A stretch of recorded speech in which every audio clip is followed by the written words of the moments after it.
My husband thought I was just a basic employee making $55,000 a year. He had no idea I actually earned over $90,000 a month as the founder of a private equity firm. While I was lying in a hospital bed recovering from severe exhaustion, he showed up only to say he had filed for divorce and was keeping our mansion and the Porsche. 2 days later, he married his mistress in a lavish ceremony. On the third day, he called me screaming in an absolute panic when the repo men arrived. My name is Sienna.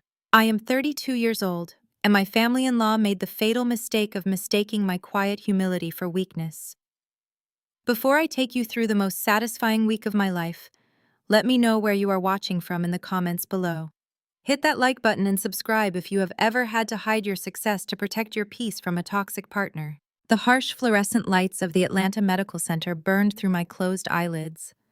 The steady rhythmic beeping of a heart monitor echoed in the sterile room. I had collapsed 3 days ago from sheer exhaustion.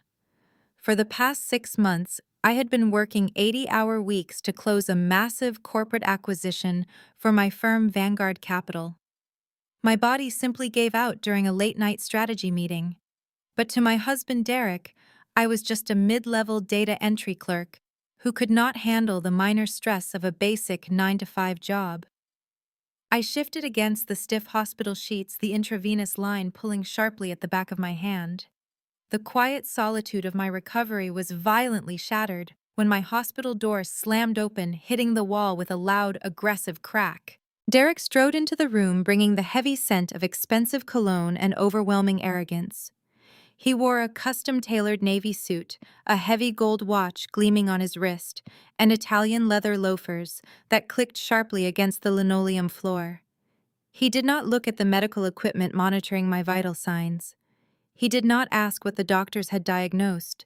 He did not even ask if I was awake or in pain. He simply marched to the foot of my bed and tossed a thick stack of legal documents directly onto my lap. Standing right behind him, wearing a smirk that made my stomach turn, was Jasmine. She was Derek's 26-year-old subordinate at the sales firm, dressed head to toe in flashy designer logos, casually sipping an iced matcha latte, as if she were watching a reality television show. "Sign them!" Derek demanded, his voice devoid of any warmth or concern. "I am not wasting my valuable lunch hour waiting around in a public hospital ward." I stared at the heavy stack of papers. The bold black letters across the top read, "Petition for dissolution of marriage." "You are serving me divorce papers while I am attached to a medical drip?" I asked, keeping my voice dangerously level. Derek scoffed, adjusting his perfectly knotted silk tie. "Do not act like you did not see this coming, Sienna. You have been dragging me down for years. Look at you. You buy your clothes off the clearance rack. You drive a beat-up sedan. You bring leftovers to work in plastic containers. I am a regional sales director. I represent Black excellence in this city. I sit on the board of the local business council. I need a woman who matches my caliber, not someone who acts like she is still living in a cramped apartment in the projects." Jasmine stepped forward, resting a manicured hand heavily on Derek's chest. "It is just bad optics, Sienna," she chimed in, her voice dripping with fake sympathy. "Derek needs to host wealthy clients at the country club. He cannot do that with a wife who embarrasses him by asking how much the appetizers cost. Derek deserves a woman who is not afraid to swipe a black card. You two are just in completely different tax brackets now. You are too small-minded for his vision." I looked at Jasmine, then at Derek. The sheer irony of their statements almost made me laugh out loud. "And the division of assets?" I asked, quietly flipping to the second page of the legal document. Derek let out a harsh, mocking laugh that bounced off the sterile walls. "What assets, Sienna? You make a pathetic $55,000 a year. You could barely afford the property taxes on our lifestyle. Use that cheap salary of yours to pay this hospital bill, because I have already drained our joint checking accounts this morning. The Buckhead mansion is in my name. The Porsche is in my name. The investment portfolio is in my name. I am keeping absolutely everything. You are walking away with exactly what you brought into this marriage. Nothing. So do not even think about hiring some discount lawyer to fight me. I will bury you in legal fees and you will end up broke." Before I could even formulate a response to his breathtaking delusion, the hospital door was shoved open again. Derek's sister Kiara marched in dragging two massive black trash bags. Her husband Jamal followed close behind, loudly chewing a piece of gum and checking his phone. Kiara, dripping in jewelry that I knew for a fact Jamal had purchased using Derek's credit, did not even offer a greeting. She heaved the heavy plastic bags over the foot of my bed, letting them crash heavily onto my legs. "Here are your cheap sweaters and those ugly sensible shoes," Kiara sneered, wiping her hands together as if touching my belongings had contaminated her. "Jasmine needs your closet space. She has actual designer gowns that need to be hung up properly. It is about time my brother got a woman who knows how to present herself to society." Jamal finally looked up from his phone, pointing a demanding finger at me. "Make sure you hand over the garage clicker today, Sienna. I am moving my new jet skis into that third garage bay at the mansion tomorrow. Derek said he needs the space cleared out. And do not try to sneak back into the neighborhood to steal anything. The gate guards already have strict orders to deny your entry." I looked at the four of them standing around my hospital bed like vultures waiting for a carcass. They were so incredibly confident in their superiority. They honestly believed that Derek was a financial genius. They believed that his six-figure sales salary was enough to afford a $5 million mansion luxury sports cars and a lifestyle that rivaled professional athletes and celebrities. They had absolutely no idea about the blind trust. They had no idea that 4 years ago, before I ever walked down the aisle and said, "I do," I set up a covert corporate entity to protect my wealth. They did not know that Derek's precious mansion was heavily mortgaged, with a predatory variable interest rate. They did not know that every single month, my private equity firms secretly transferred $30,000 into his accounts, just to keep his credit from completely imploding. I was the silent foundation holding up their entire castle of cards, and they were busy setting the foundation on fire. "We are taking a trip to Cabo for the honeymoon," Jasmine bragged, checking her reflection in the blank television screen mounted on the hospital wall. Derek booked the presidential suite at an exclusive resort. "It costs more per night than you make in an entire month, Sienna. So please just sign the papers and let us get back to our wealthy lives." Kiara crossed her arms, glaring down at me. "Honestly, you should be thanking him on your knees. He let you live in a mansion for 4 years. You got to experience a luxurious lifestyle you could never afford on your own. Just sign the document and go back to your miserable little cubicle where you belong." I slowly reached over to my bedside table and picked up a simple black pen. I did not shed a single tear. I did not raise my voice in anger. I did not argue or beg for my fair share of the marital estate. I simply flipped to the final page of the divorce petition, smoothed the paper flat against my hospital blanket, and signed my name on the dotted line with steady hands. Derek snatched the paperwork back immediately with a triumphant, greedy smirk. "Smartest thing you have done in 4 years," he said, checking to make sure the signature was valid and legally binding. "Have a nice life, Sienna. Try not to end up homeless on the streets of Atlanta." The four of them turned around and marched out of the hospital room together, laughing loudly about their expensive dinner reservations at a high-end steakhouse downtown. The heavy wooden door swung shut behind them, leaving me alone in the quiet room once again. I waited exactly 10 seconds to make sure they were entirely gone from the hallway. Then I reached under my pillow and pulled out my heavily encrypted work phone. I opened my secure messaging app and typed a quick, precise message to my lead wealth manager at Vanguard Capital. "The divorce is signed. He legally isolated his assets. Initiate Protocol Omega.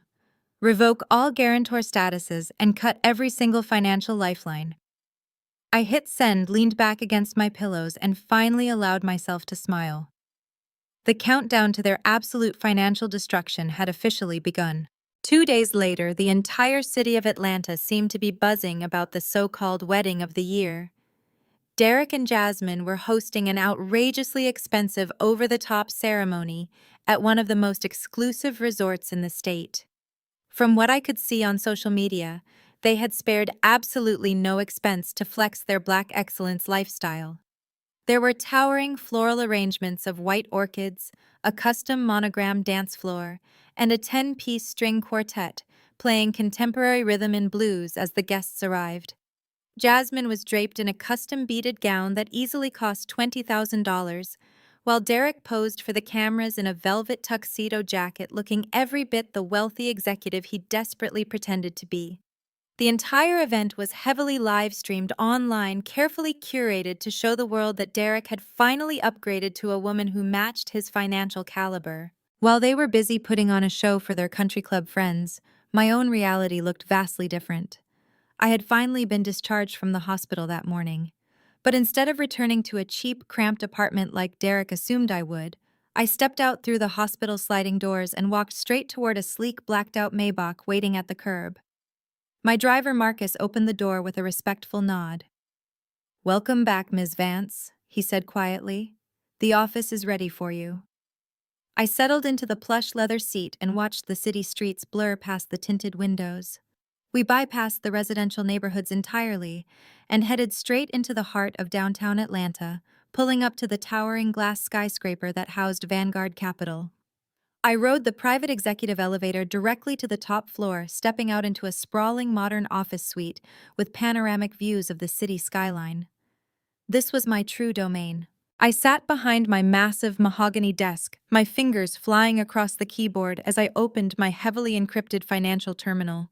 The massive monitors on my wall flickered to life, displaying complex data streams, offshore accounts, and the detailed inner workings of my blind trust. I clicked on a specific folder labeled Derek Marital Subsidies. It was time to pull the curtain back on the elaborate financial fiction my ex-husband called a life. Meanwhile, the live stream of the wedding reception was playing on a smaller monitor to my left. Jamal, my former brother-in-law, was standing at the center of the dance floor with a microphone in his hand delivering the best man toast. The room was packed with people raising expensive champagne glasses. To Derek, Jamal announced, his voice booming over the speakers, for finally dropping the dead weight and stepping into his true power. Imagine being married to a woman who buys her shoes on clearance and packs leftover chicken in plastic containers when you are a king. The crowd erupted into loud, mocking laughter. Kiara could be seen in the background, clapping her hands and nodding enthusiastically. Derek grinned, pulling Jasmine close and kissing her for the cameras. "A real man needs a real queen," Jamal continued, raising his glass higher. "And tonight we celebrate a man who knows how to provide nothing but the absolute best." Sitting in my CEO chair, I stared at the screen with a mixture of amusement and utter disbelief. The sheer audacity of their ignorance was almost poetic. They were toasting to his ability to provide, completely blind to the fact that his entire existence was currently resting in the palm of my hand. I turned my attention back to my financial terminal and pulled up the detailed breakdown of his lifestyle. The audience celebrating his wealth did not know the truth. They did not know that the $5 million Buckhead mansion he was so proud of was financed through a highly predatory variable rate loan. Derek only qualified for that mortgage because I had secretly listed my corporate entity as an anonymous guarantor. They did not know that his luxury Porsche, the jet skis, the country club memberships, and the designer watches were all floating on high-interest credit lines that he could never actually afford on his regional sales salary. For 4 years, my blind trust had been silently underwriting his entire life. Every month, an automated system in my company recognized when his accounts were about to overdraft and quietly injected $30,000 to cover the massive interest payments and keep his credit score afloat. I had been paying for his black excellence aesthetic the entire time. I watched the live stream as the catering staff wheeled out a massive 6-tier wedding cake decorated with edible gold leaf. It was a $10,000 dessert paid for on a credit card that I was ultimately backing.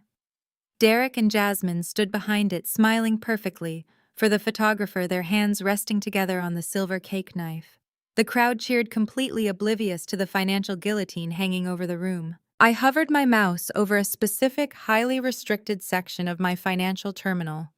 The button on the screen read, "Revoke Guarantor Status," and terminate automated transfers.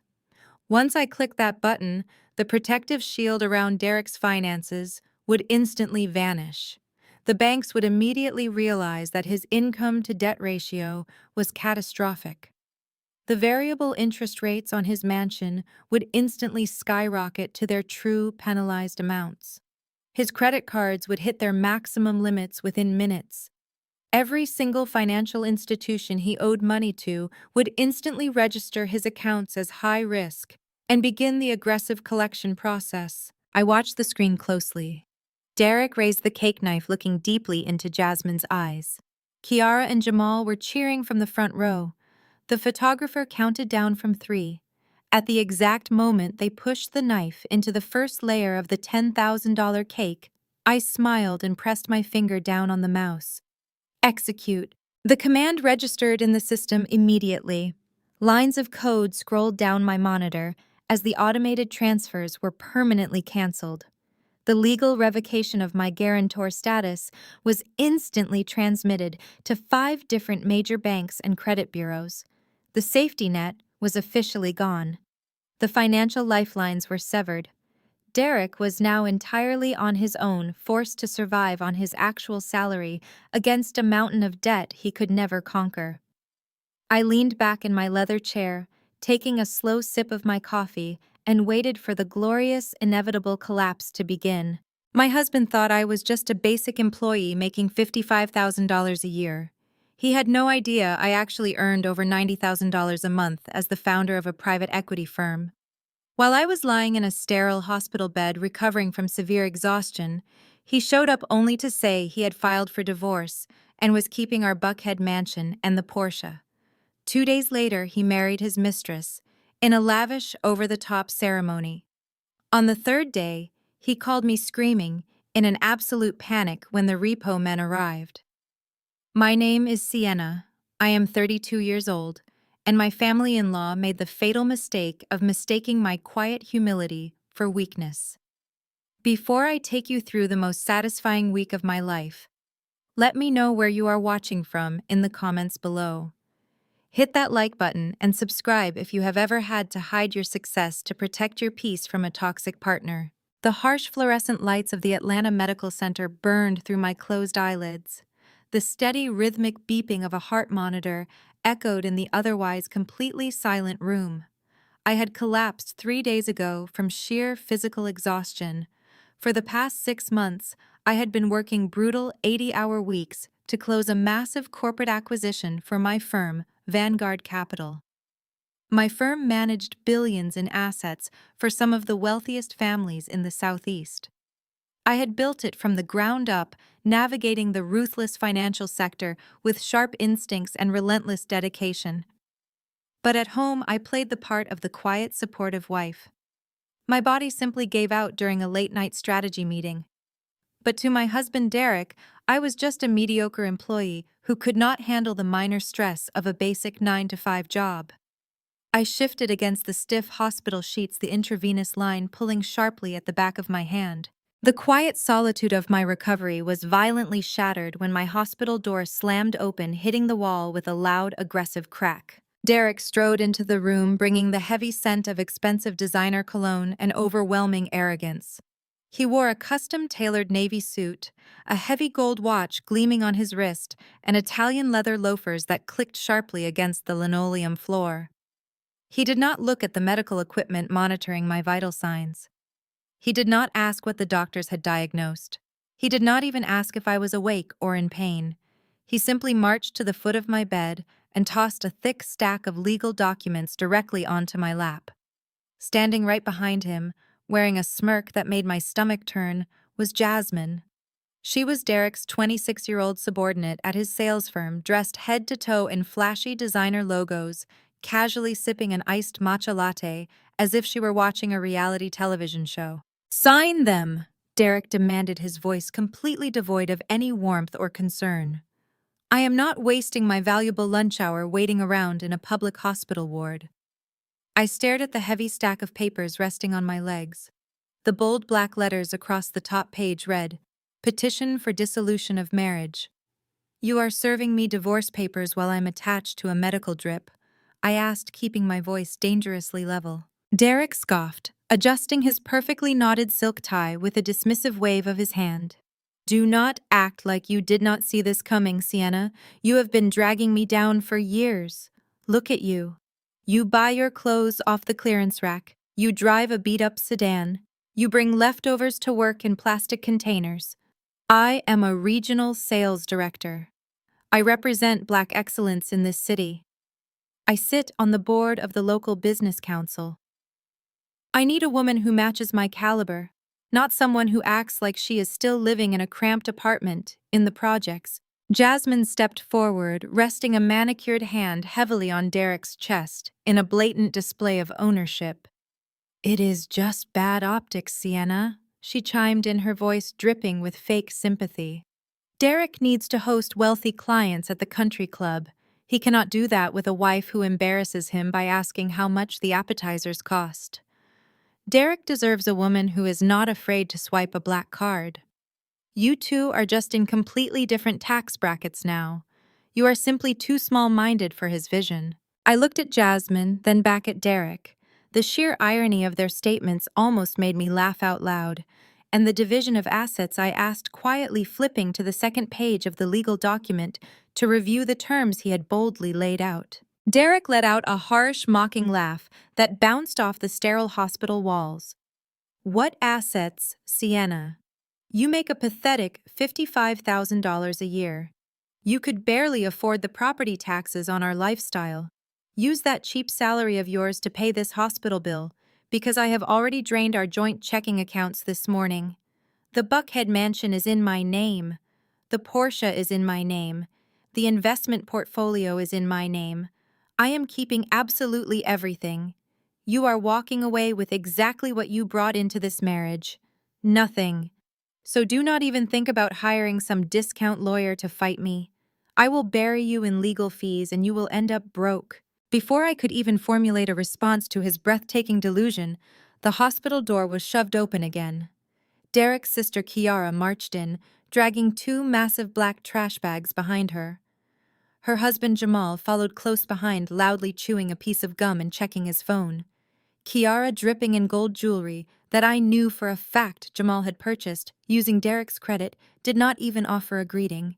She heaved the heavy plastic bags over the foot of my bed, letting them crash heavily onto my legs. Here are your cheap sweaters and those ugly, sensible shoes, Kiara sneered, wiping her hands together, as if touching my belongings had physically contaminated her. Jasmine needs your closet space. She has actual designer gowns that need to be hung up properly. It is about time my brother got a woman who knows how to present herself to high society. Jamal finally looked up from his phone, pointing a demanding finger at me. Jamal, who fancied himself a real estate mogul, was nothing more than a parasite feeding off Derek's fabricated wealth. He used Derek as a financial guarantor for his shady property deals, completely unaware that my trust was the only thing preventing the banks from laughing him out of the room. Make sure you hand over the garage clicker today, Sienna. I am moving my new jet skis into that third garage bay at the mansion tomorrow. Derek said he needs the space cleared out immediately, and do not try to sneak back into the neighborhood to steal anything.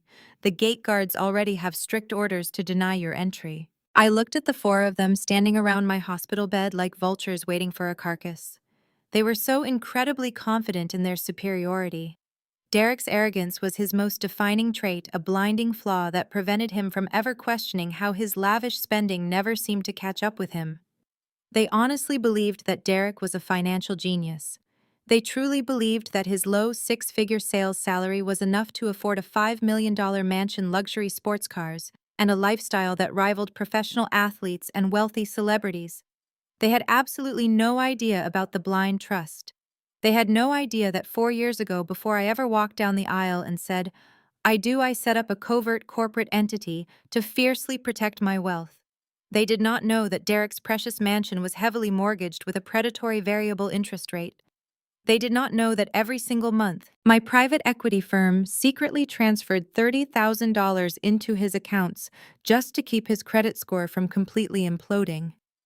I was the silent foundation holding up their entire castle of cards, and they were actively busy setting that very foundation on fire. We are taking a trip to Cabo for the honeymoon. Jasmine bragged, checking her reflection in the blank television screen mounted on the hospital wall. Derek booked the presidential suite at an exclusive resort. It costs more per night than you make in an entire month, Sienna. So please just sign the papers and let us get back to our wealthy lives. Kiara crossed her arms, glaring down at me with absolute disdain. Honestly, you should be thanking him on your knees. He let you live in a mansion for 4 years. You got to experience a luxurious lifestyle you could never afford on your own. Just sign the document and go back to your miserable little cubicle where you belong. I slowly reached over to my bedside table and picked up a simple black pen. I did not shed a single tear. I did not raise my voice in anger. I did not argue or beg for my fair share of the marital estate. I simply flipped to the final page of the divorce petition, smoothed the thick paper flat against my hospital blanket, and signed my name on the dotted line with steady, deliberate hands. Derek snatched the paperwork back immediately with a triumphant, greedy smirk.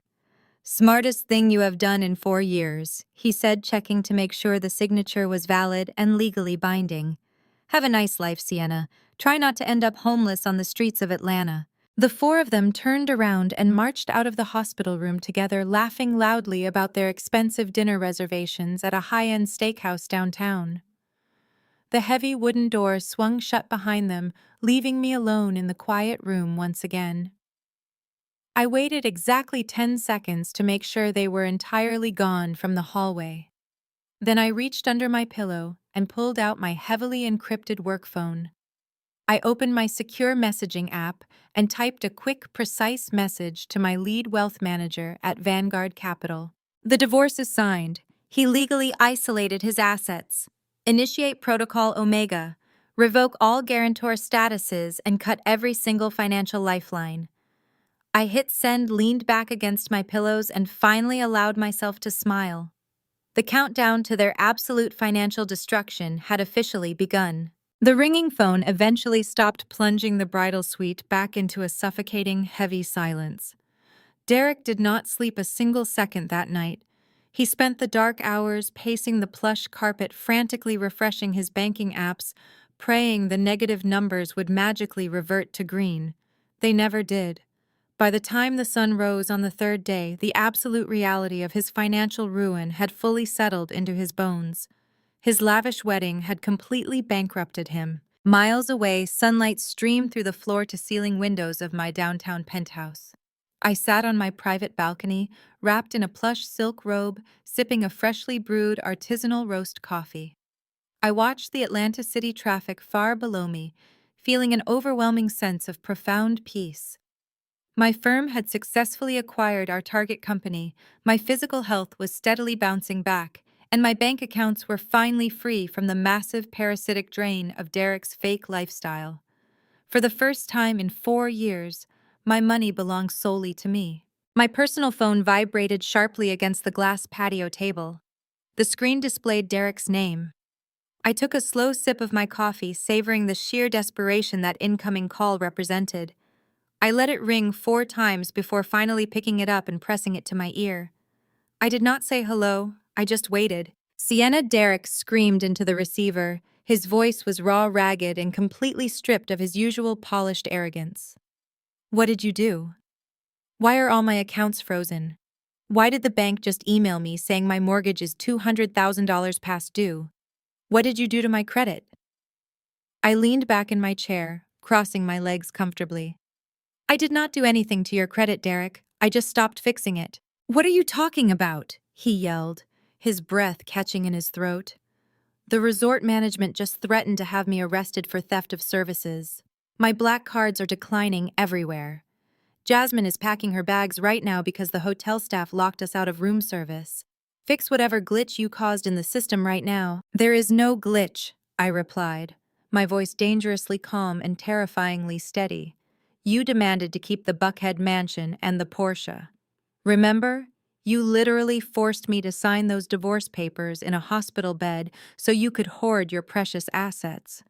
Well, you kept them, but you clearly never actually read your own mortgage agreements." I took another sip of my coffee, letting the silence stretch for a brief moment before delivering the final blow. You only qualified for that $5 million house because an anonymous corporate entity signed on as your financial guarantor. That entity was my blind trust. For 4 years, I have been secretly injecting $30,000 a month into your accounts just to cover the massive variable interest rates and keep your fragile credit score from imploding. Derek went dead silent on the other end of the line. I could hear his heavy, panicked breathing. You wanted a clean break, I continued smoothly. So I gave you one. I legally revoked my guarantor status yesterday afternoon. The banks immediately recognized that your debt-to-income ratio is an absolute disaster. Without my trust backing your loans, your variable interest rate skyrocketed to its true penalized amount. You do not have the liquidity to cover it. The bank is foreclosing on the mansion because you cannot afford the $15,000 monthly interest payment on a regional sales director's salary. Welcome to your actual tax bracket, Derek. You are lying, Derek shouted, though his voice cracked with undeniable terror. You make $55,000 a year. You are a basic data clerk. You do not have a blind trust. You do not have corporate entities. I let out a soft, dark laugh. Derek, I am the founder and chief executive officer of Vanguard Capital. My firm manages billions of dollars in private equity across the Southeast. My personal take-home pay exceeds $90,000 a month.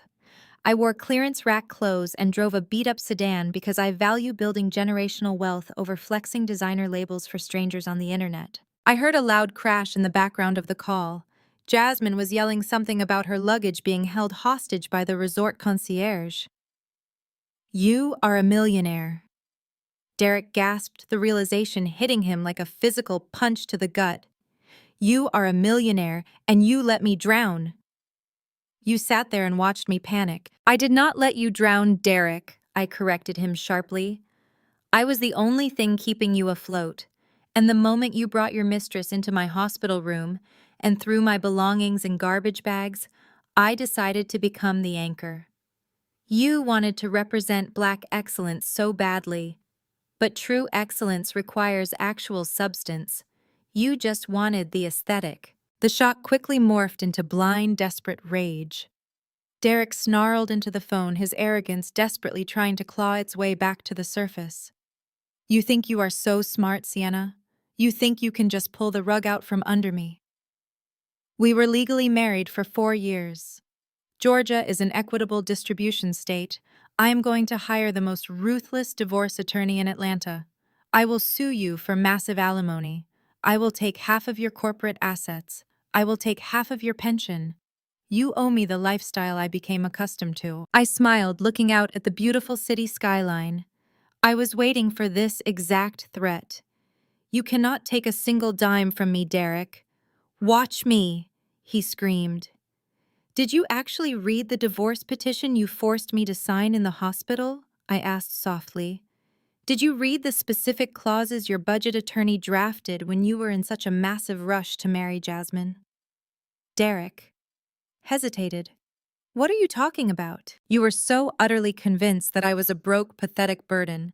I explained that you had your lawyer draft a completely ironclad waiver of marital distribution. You specifically included a clause stating that both parties waive their right to seek alimony spousal support, or any claim to the other party's separate bank accounts, pensions, or corporate holdings. You wanted a clean break so I could not come after your precious mansion or your sports cars. You legally isolated your assets to protect them from me. And in doing so, you legally completely shielded my multi-million-dollar empire from you. No. Derek whispered the word, barely escaping his lips. No, my lawyer said that was just standard boilerplate text to protect the house. It was standard text, I agreed. Text that explicitly prevents you from ever touching my money. You signed your own financial death warrant, Derek. You walked into my hospital room and handed me the exact legal shield I needed to walk away with 100% of my wealth. You outsmarted yourself. Sienna, please. Derek's voice completely broke. He was no longer angry. He was begging. He was a broken man standing in the wreckage of his own arrogant choices. Please, you cannot do this to me. We are family. I made a mistake with Jasmine. She means nothing to me. She is just complaining about the money. I will cancel the honeymoon. I will annul the marriage, just reinstate the trust. Please, I am going to lose my job if I file for bankruptcy. I will lose everything. I stood up from my patio chair, walking back into the quiet, pristine air conditioning of my penthouse. You already lost everything, Derek. You just did not realize it until the black card declined. Before Derek could plead any further, a loud, chaotic commotion erupted in the background of the call. Jasmine was screaming at the top of her lungs. Derek, Jasmine yelled, her voice frantic and shrill.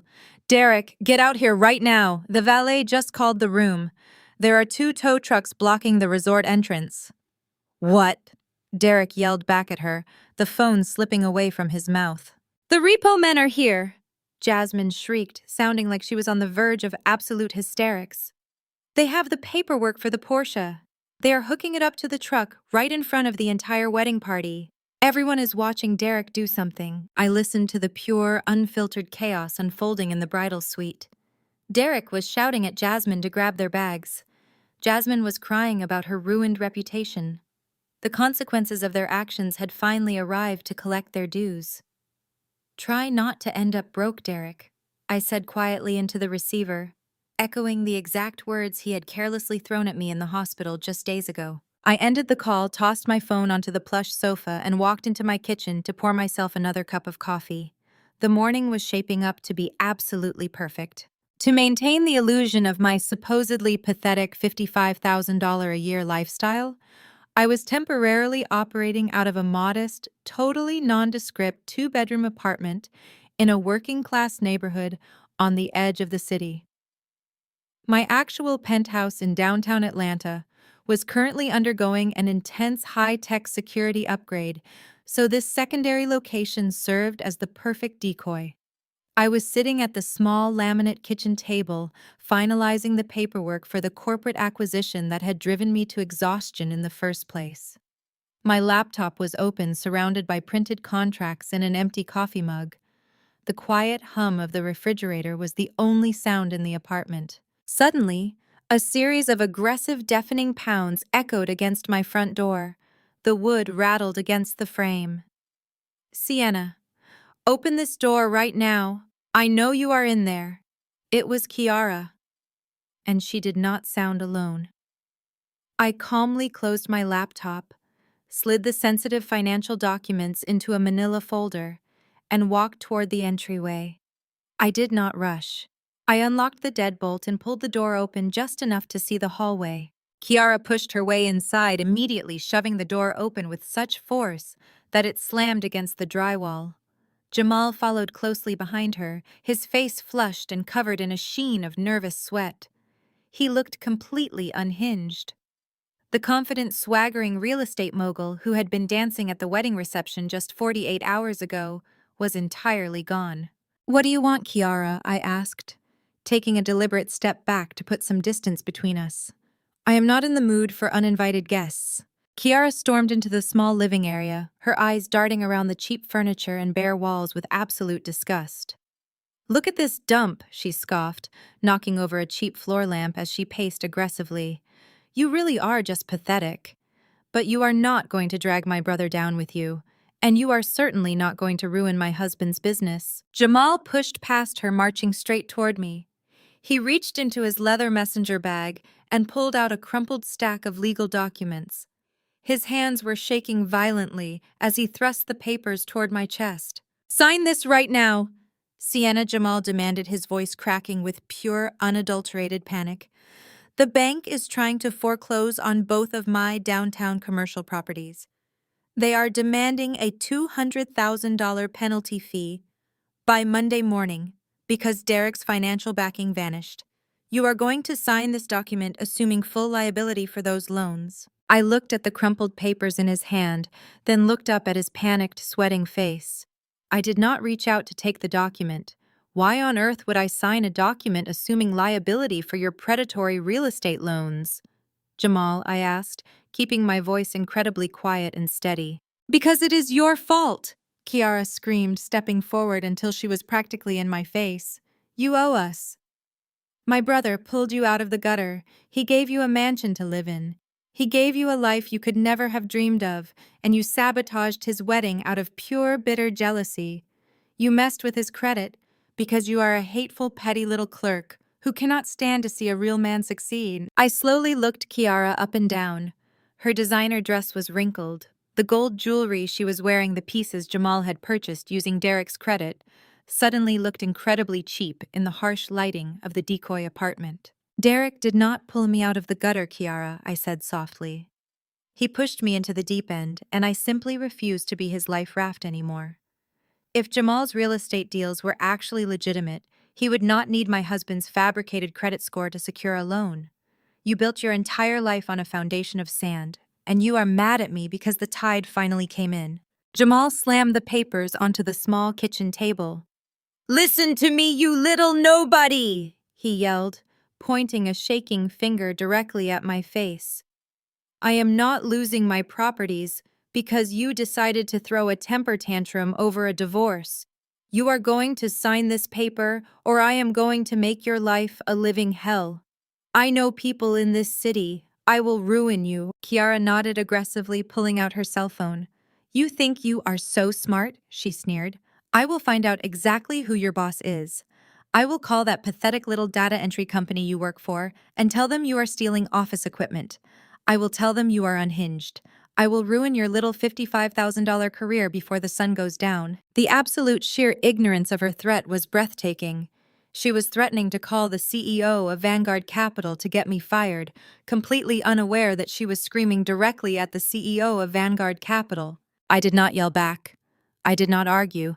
I did not try to explain the complex financial reality they were currently drowning in. I simply took a slow, deep breath, reached under the edge of the kitchen table, and pressed the small, discreet panic button I had installed the day I rented the decoy apartment. "We are not leaving until you sign the papers, Sienna," Jamal shouted, slamming his fist against the table again. The wood groaned under the impact. "You are going to fix this. You are going to fix Derek's credit, and you are going to fix my loans." I crossed my arms and leaned against the kitchen counter, watching them unravel. "You really do not understand how any of this works, do you, Jamal?" I asked, my voice barely above a whisper. "You cannot just force someone to sign a liability transfer for a defaulted commercial loan. The bank's risk assessment algorithms have already flagged your profile as catastrophic. Even if I signed that piece of paper, which I will absolutely never do, the bank would reject it immediately. You are legally tied to those properties, Jamal. You signed the earnest money agreements. You are fully responsible for the penalty fees." Jamal's face flushed a deep, violent red. He took a threatening step toward me. "You listen to me." Before he could finish his sentence, the sound of heavy boots echoed in the hallway outside the apartment. The door, which Kiara had left wide open, was suddenly filled by the imposing figures of two uniformed Atlanta police officers. "Step away from her right now," the lead officer commanded, his hand resting firmly on his utility belt. Kiara spun around, her eyes widening in shock. She immediately tried to plaster on a fake, charming smile, completely shifting her demeanor. "Officer, there is no problem here," she said, her voice suddenly sweet and high-pitched. "We are just having a family disagreement. My sister-in-law is just a little upset, that is all." The officer ignored Kiara entirely and looked directly at me. "Ma'am, we received a silent panic alarm from this address. Are these individuals in your home legally?" I looked at Kiara's fake smile, then at Jamal's terrified, sweating face. I could have easily pressed charges for trespassing. I could have had them both arrested and dragged out in handcuffs right then and there. But that would have been entirely too easy. That would have given them a simple, immediate consequence. I wanted them to experience the slow, agonizing dread of absolute financial ruin. "No, officer," I replied calmly, my voice steady and clear. "They barged in uninvited and began making threats regarding some defaulted commercial real estate loans. But I am not pressing charges for trespassing today." Kiara let out a loud, dramatic sigh of relief, instantly regaining her arrogant posture. "See, I told you. Just a misunderstanding. Come on, Jamal, let us get out of this dump." I held up a single hand, stopping her in her tracks. However, officer, I continued my gaze, locking directly onto Jamal. Please escort them off the property immediately. I really do not have time to deal with them today. Let them go. The IRS will deal with them next week anyway. The heavy, oppressive silence that fell over the small apartment was absolute. The confident, arrogant smirk completely vanished from Jamal's face. All the color drained from his cheeks, leaving him looking pale and utterly sick. He stared at me, his eyes wide with a very specific, very primal kind of terror. What? What did you just say? Jamal whispered, his voice cracking. I smiled a small, cold, calculated smile. You used Derek as a guarantor to secure those commercial loans, Jamal. But you falsified the tenant occupancy records on your loan applications to inflate the property value and secure a larger cash payout. That is federal mortgage fraud. And the cash you pocketed, you failed to declare it on your quarterly tax filings. You thought you were so clever shuffling the money through those fake shell companies. But forensic accounting is incredibly thorough. Jamal looked like he was going to vomit right there on the cheap linoleum floor. How do you know about that? He gasped, taking a stumbling step backward. How do you know about my taxes? I did not answer him.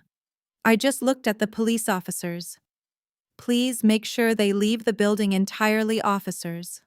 I have to get back to my miserable little $55,000 career now. The officers nodded and moved forward, grabbing Jamal by the arm when he failed to move on his own. Sir, ma'am, it is time to go. Now. Kiara was completely speechless. She stared at Jamal's terrified face, finally realizing that the situation was far more dangerous than a simple family disagreement. She let the officers guide them out of the apartment, her arrogant demeanor entirely broken. As they were escorted down the hallway, I walked over to the front door and grabbed the handle. Hey, Jamal, I called out, raising my voice just enough to carry down the corridor. Make sure you keep all your receipts. Federal audits are notoriously brutal this time of year. I slammed the door shut, locking the deadbolt with a satisfying heavy click. The decoy apartment was quiet once again. I walked back to the kitchen table, opened my laptop, and pulled up the highly classified, incredibly detailed forensic financial report I had compiled on Jamal's shady real estate business. I reviewed the final page, ensuring every single fraudulent transaction was meticulously documented. I clicked the share button typed in the direct, secure email address for the regional director of the Internal Revenue Service's Criminal Investigation Division and hit send. The first domino had officially fallen. The rest of the family was next. Derek slammed his phone face down on the hotel room's ornate glass coffee table, completely ignoring Jasmine's hysterical screaming about the repo men hooking up the Porsche. The walls were rapidly closing in, and the suffocating weight of his massive, unpayable debt was crushing him. He desperately needed cash, and he needed it fast. The resort's general manager had just slipped a final, devastating notice under the bridal suite door. Derek had exactly 4 hours to clear the $80,000 catering and venue balance, or they were formally reporting him to the Atlanta police for felony theft of services. He was bleeding money, and the wound was catastrophic. He frantically opened his laptop, aggressively clicking through a chaotic array of financial websites. Traditional banks were absolutely out of the question. The foreclosure on the Buckhead mansion had already been filed in the Federal Registry, completely tanking his credit score. No legitimate lending institution would ever touch a regional sales director with a negative $800,000 net worth and a looming property seizure. He needed a lender who operated in the shadows, a private equity firm that specialized in massive, immediate cash bailouts for high-net-worth individuals facing sudden, devastating liquidity crises. Derek's manic internet search finally landed on a sleek minimalist website with a stark black and gold logo, Aegis Financial Partners. The firm's homepage explicitly advertised predatory high-speed bridge loans designed for Atlanta's elite. They promised cash disbursements within 24 hours, completely bypassing traditional credit checks in favor of rapid asset verification. It was exactly the kind of ruthless, high-stakes financial lifeline Derek needed to temporarily cover his tracks and pay off the furious resort manager. He quickly downloaded their emergency loan application. But there was a massive problem. The application required rigorous proof of income, recent tax returns, and comprehensive bank statements to verify the borrower's ability to repay the exorbitant interest rates. Derek did not have the income. He did not have the assets. If he submitted his true financial reality, Aegis Financial would reject him instantly. Desperation breeds absolute stupidity. Derek made the fatal, irrevocable decision to commit federal wire fraud. He opened a sophisticated PDF editing software he usually used for his sales presentations. He meticulously altered his corporate pay stubs, violently inflating his $55,000 salary to falsely reflect a massive, consistent monthly income. He forged bank statements, meticulously erasing the negative balances and replacing them with padded, entirely fictitious cash reserves. He even created a fake, highly detailed corporate portfolio, falsely listing himself as a senior partner at his sales firm. He compiled the fraudulent documents into a single comprehensive file, attached it to the Aegis Financial Emergency Loan Portal, requested a $500,000 bridge loan, and hit submit. He leaned back in his chair, exhaling a shaky breath, completely unaware that he had just stepped blindly into an inescapable steel-jawed trap. Across the city, in the pristine, sunlit offices of Vanguard Capital, the atmosphere was focused and intense. I was sitting at my expansive mahogany desk, reviewing the final restructuring plans for the company we had just acquired. The decoy apartment had served its purpose perfectly, but it was time to return to my actual seat of power. My lead underwriter, a brilliant, sharply dressed man named Marcus, knocked twice on the heavy glass door before stepping into my office. Marcus was holding a sleek silver tablet. He did not look stressed, he looked incredibly amused. "Ms. Vance," Marcus said, struggling to suppress a smirk as he walked toward my desk. "We just received an emergency bridge loan application through our secondary portal." I raised an eyebrow, not looking up from the restructuring plans. "Marcus, you know we do not handle retail bridge loans. Pass it down to the subsidiary branch and let them deal with the risk assessment." "I would, Ms. Vance," Marcus replied, setting the tablet down directly on top of the documents I was reviewing. "But the applicant specifically requested a $500,000 disbursement, and the financial documentation provided is, well, it is highly creative. I think you need to review the name on the file." I sighed, picking up the tablet. The screen displayed the standard intake form for our subsidiary branch, Aegis Financial Partners. I scanned the applicant details. The name at the top of the form stared back at me in bold black letters, Derek Vance. I froze. The sudden, profound irony of the situation was absolutely breathtaking. Derek, in his blind, desperate panic, had frantically scoured the internet for a predatory private equity firm to bail him out of the financial disaster I had orchestrated. He had found Aegis Financial completely unaware that it was a direct, wholly owned subsidiary of Vanguard Capital. He had unwittingly applied for a $500,000 loan directly from my firm.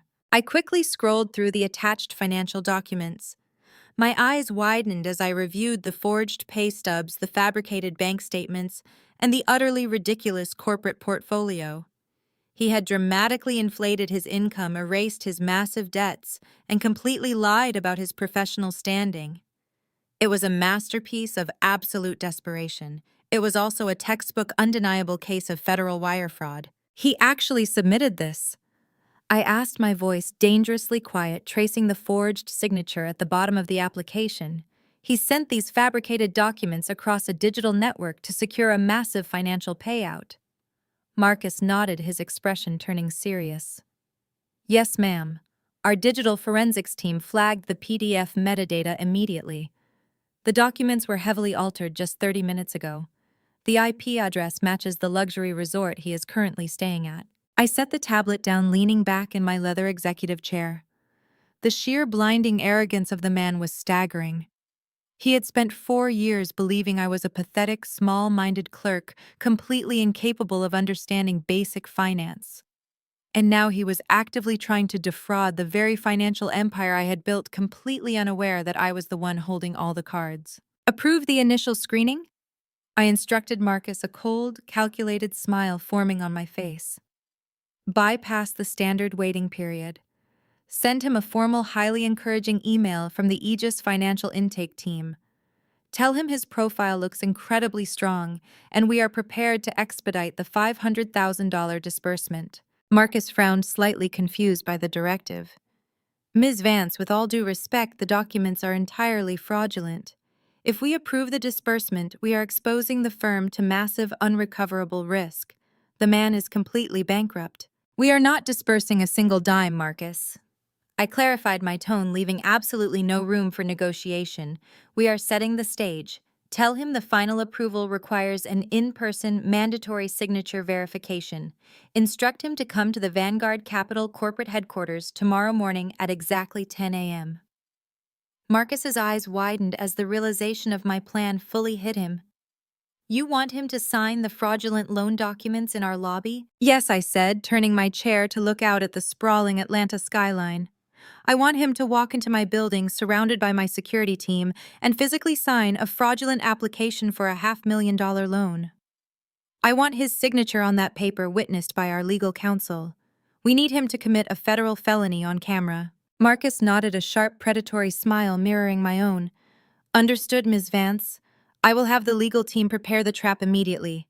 We will make sure the surveillance cameras in the main lobby have a crystal clear view of the signing desk. As Marcus turned to leave the office, I called out to him one last time. And Marcus, make sure the email specifies that all interested parties associated with his financial profile are welcome to attend the signing. I have a feeling his entire toxic family will want to be present for the supposed bailout. Marcus nodded once more and quickly exited the office, the heavy glass door clicking shut behind him. I turned back to my restructuring plans, feeling a deep, satisfying sense of closure approaching. Derek thought he was outsmarting the system. He thought he could lie, cheat, and steal his way back to his fabricated lifestyle. He had absolutely no idea that he was walking blindly into a corporate slaughterhouse. The stage was officially set. The legal trap was armed and waiting. Tomorrow morning, Derek, Jasmine, Kiara, and Jamal were going to walk into the lobby of Vanguard Capital, expecting a massive financial rescue. Instead, they were going to receive a brutal, inescapable reckoning. I picked up my pen and calmly signed the final page of my restructuring documents, ready to completely dismantle the toxic family that had tried to destroy me. The luxurious illusion that Jasmine had violently fought to secure was disintegrating entirely. The heavy gold-plated doors of the Buckhead mansion remained sealed shut, completely inaccessible. The towering $5 million estate that she had been proudly live-streaming to her thousands of followers just 3 days ago was now formally possessed by the bank. A stark, bright yellow notice was taped to the mahogany front door, officially declaring the property under federal foreclosure review. The reality of Derek's financial cratering was absolute, and they had nowhere to go. They were currently suffocating in a dingy, dimly lit motel room on the far outskirts of Atlanta. The air smelled strongly of stale cigarette smoke and cheap industrial cleaner.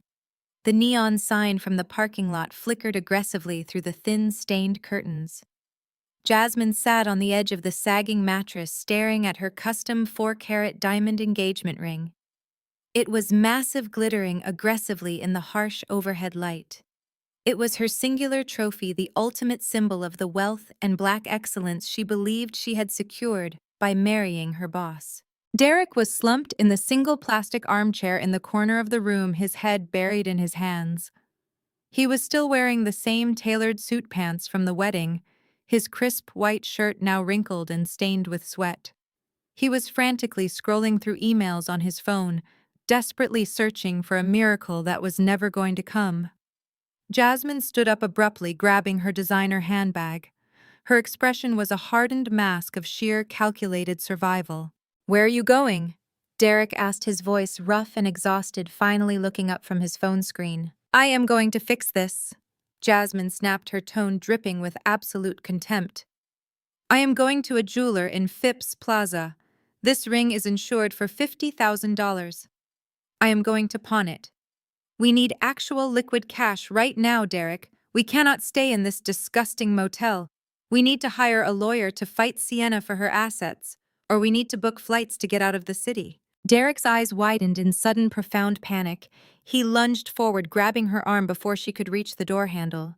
"Jasmine, wait. You cannot pawn that ring," he stammered, his confident facade completely shattering. "Let go of me!" Jasmine yelled aggressively, yanking her arm out of his grasp. "I am not asking for your permission, Derek. You lied to me. You told me you were a millionaire. You told me you had endless lines of credit. You are completely broke. This ring is the only valuable thing we have left." She shoved past him, slamming the cheap hollow motel door shut behind her. Derek stumbled backward, his face draining of all color. He knew exactly what was about to happen, and he was completely powerless to stop it. An hour later, Jasmine strutted into a highly exclusive, heavily guarded jewelry boutique in Phipps Plaza. The store was a sanctuary of polished marble, gleaming glass cases, and soft classical music. She walked directly up to the main counter, exuding the haughty, demanding arrogance she had perfected during her brief stint as a wealthy bride. "I need an immediate appraisal and a cash offer," Jasmine demanded, slipping the massive ring off her finger and dropping it onto the velvet display pad. The jeweler, an older, distinguished man with silver hair and a sharp, calculating gaze, picked up the ring. He did not look impressed. He placed a specialized jeweler's loupe to his eye and examined the stone closely under the bright display lights. Jasmine crossed her arms, tapping her foot impatiently. "It is a custom 4-carat flawless diamond set in solid platinum," she declared loudly, ensuring the other wealthy patrons in the boutique could hear her. "My husband purchased it through a private dealer. I am expecting at least 40,000 for a quick, immediate sale." The jeweler slowly lowered the loupe from his eye. He looked at the ring, then looked up at Jasmine. His expression shifted from professional courtesy to a look of profound, deeply uncomfortable pity. "Ma'am," the jeweler said softly, his voice carrying clearly across the quiet boutique, "I apologize, but I cannot make you a cash offer for this piece." Jasmine scoffed, slamming her hand against the glass counter. "What do you mean you cannot make an offer? It is a $50,000 diamond. If you do not have the liquidity, just say so." The jeweler sighed gently, pushing the velvet pad back toward her. "It is not a diamond, ma'am. The center stone is moissanite. It is high-quality laboratory, created glass designed to mimic the refractive properties of a diamond, but it holds absolutely no resale value. Furthermore, the setting is not solid platinum. It is a standard brass alloy with a very thin, cheap rhodium plating." Jasmine froze. The blood rushed to her ears. The entire boutique fell dead silent. "You are lying," Jasmine whispered, her voice trembling violently. "I assure you, I am not the jeweler," replied, maintaining his calm, sympathetic tone. "It is a very common deception, unfortunately. The retail value of this piece purchased brand new is perhaps $150. On the secondary market, it is practically worthless." Jasmine stared at this massive glittering stone on the velvet pad. The absolute soul-crushing humiliation washed over her like a tidal wave.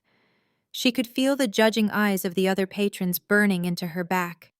The ring was fake. The wealth was fake. The entire marriage was an elaborate, humiliating scam.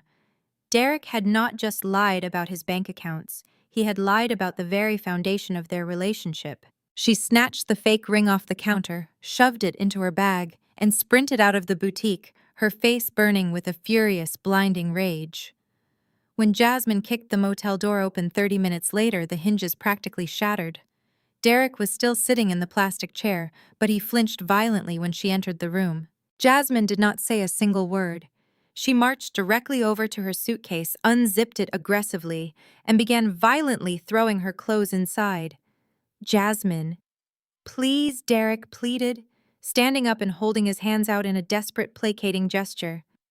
"Let me explain. I had to buy the replica. The jeweler was asking for too much upfront cash.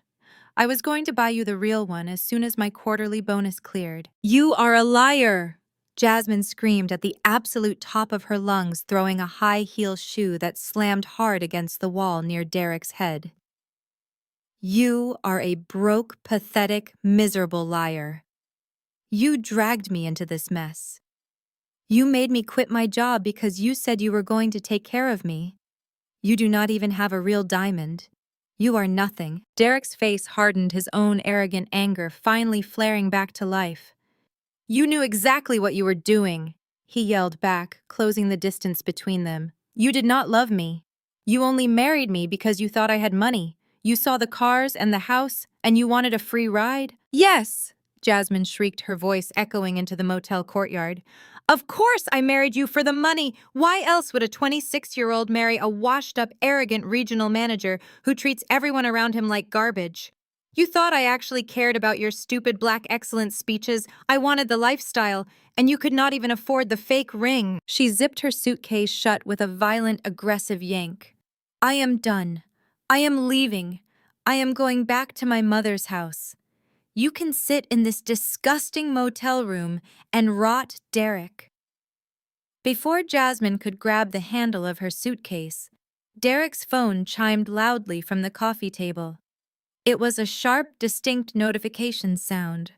They both froze, the screaming match temporarily suspended by the sudden interruption. Derek slowly picked up the phone. His eyes scanned the screen, and the furious anger on his face was instantly replaced by a look of sheer, unadulterated shock. What is it? Jasmine demanded, her eyes narrowing suspiciously. It is an email, Derek whispered, his voice trembling as he read the text. It is from Aegis Financial Partners, the private equity firm I applied to last night. Jasmine paused, her hand hovering over her suitcase handle. Did they approve the loan? Derek swallowed hard, looking up at her with a desperate, wild glimmer of hope in his eyes. They expedited the screening process. They said my financial profile is incredibly strong. They want to disperse the $500,000 bridge loan immediately. Jasmine's entire demeanor shifted in a fraction of a second. The blinding rage vanished instantly, replaced by sharp, calculating greed. $500,000? Yes, Derek confirmed, frantically scrolling through the email details. But there is a catch. They require an in-person mandatory signature verification to release the funds. The meeting is scheduled for tomorrow morning at exactly 10 a.m. at their corporate headquarters. Jasmine let go of her suitcase handle. She slowly walked over to the coffee table, her mind racing. $500,000 in liquid cash would fix everything. It would get them out of the motel. It would buy a lawyer to destroy Sienna in court. It was their absolute last chance at survival. I am coming with you, Jasmine stated firmly, crossing her arms. Derek frowned. You just said you were leaving me. You just said you only married me for the money. And you just said you are getting $500,000 tomorrow morning, Jasmine countered coldly. We are legally married, Derek. If you secure that loan, half of that money belongs to me. I am not walking away right before the payout. I am coming to that meeting. Before Derek could argue, the motel door swung open. Kiara and Jamal walked in, looking absolutely exhausted and furious. They had tracked Derek's phone location to the motel after being completely ignored for the past 12 hours. We heard screaming from the parking lot, Kiara snapped, glaring at Jasmine.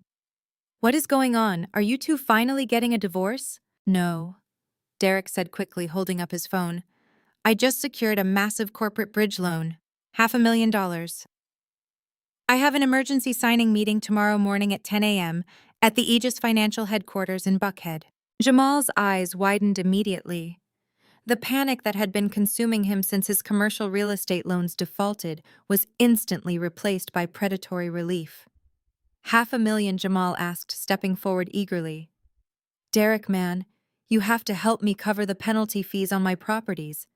We are family. I used your profile as a guarantor. If you have the cash, you have to bail me out. Kiara nodded aggressively, siding with her husband. Exactly. You owe us, Derek. We defended you against Sienna. We stood by you. We are coming to that meeting tomorrow. We need to make sure Jamal's commercial properties are secured the second those funds clear. Derek looked at the three of them standing in the cramped, smelly motel room. His cheating mistress, his arrogant sister, and his parasitic brother-in-law. They were all circling him, desperate for a cut of the money. He did not care. He just needed the cash to save himself. Fine, Derek agreed, his arrogant swagger slowly returning. We all go. Tomorrow morning we walk into that corporate headquarters. I sign the papers, and we take back our lives. The trap was fully set, and the targets were eagerly marching directly into the jaws. The trap was fully set, and the targets were eagerly marching directly into the jaws. The following morning in Buckhead, the sun glinted off the towering glass facade of Vanguard Capital. The building was an imposing monolith of wealth and power, a fortress of steel and imported Italian marble that dominated the Atlanta skyline. Derek, Jasmine, Kiara, and Jamal walked through the massive revolving doors completely out of their depth, but masking their profound desperation with loud performative arrogance. Derek had spent the absolute last of his dwindling cash on a rapid dry cleaning service for his Navy suit, desperately trying to project the image of a highly successful executive.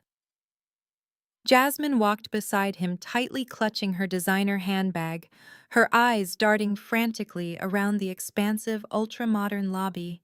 The air inside smelled of expensive citrus and raw power. The interior of Vanguard Capital was specifically designed to intimidate. Soaring 30-foot ceilings echoed with the quiet, efficient hum of high finance.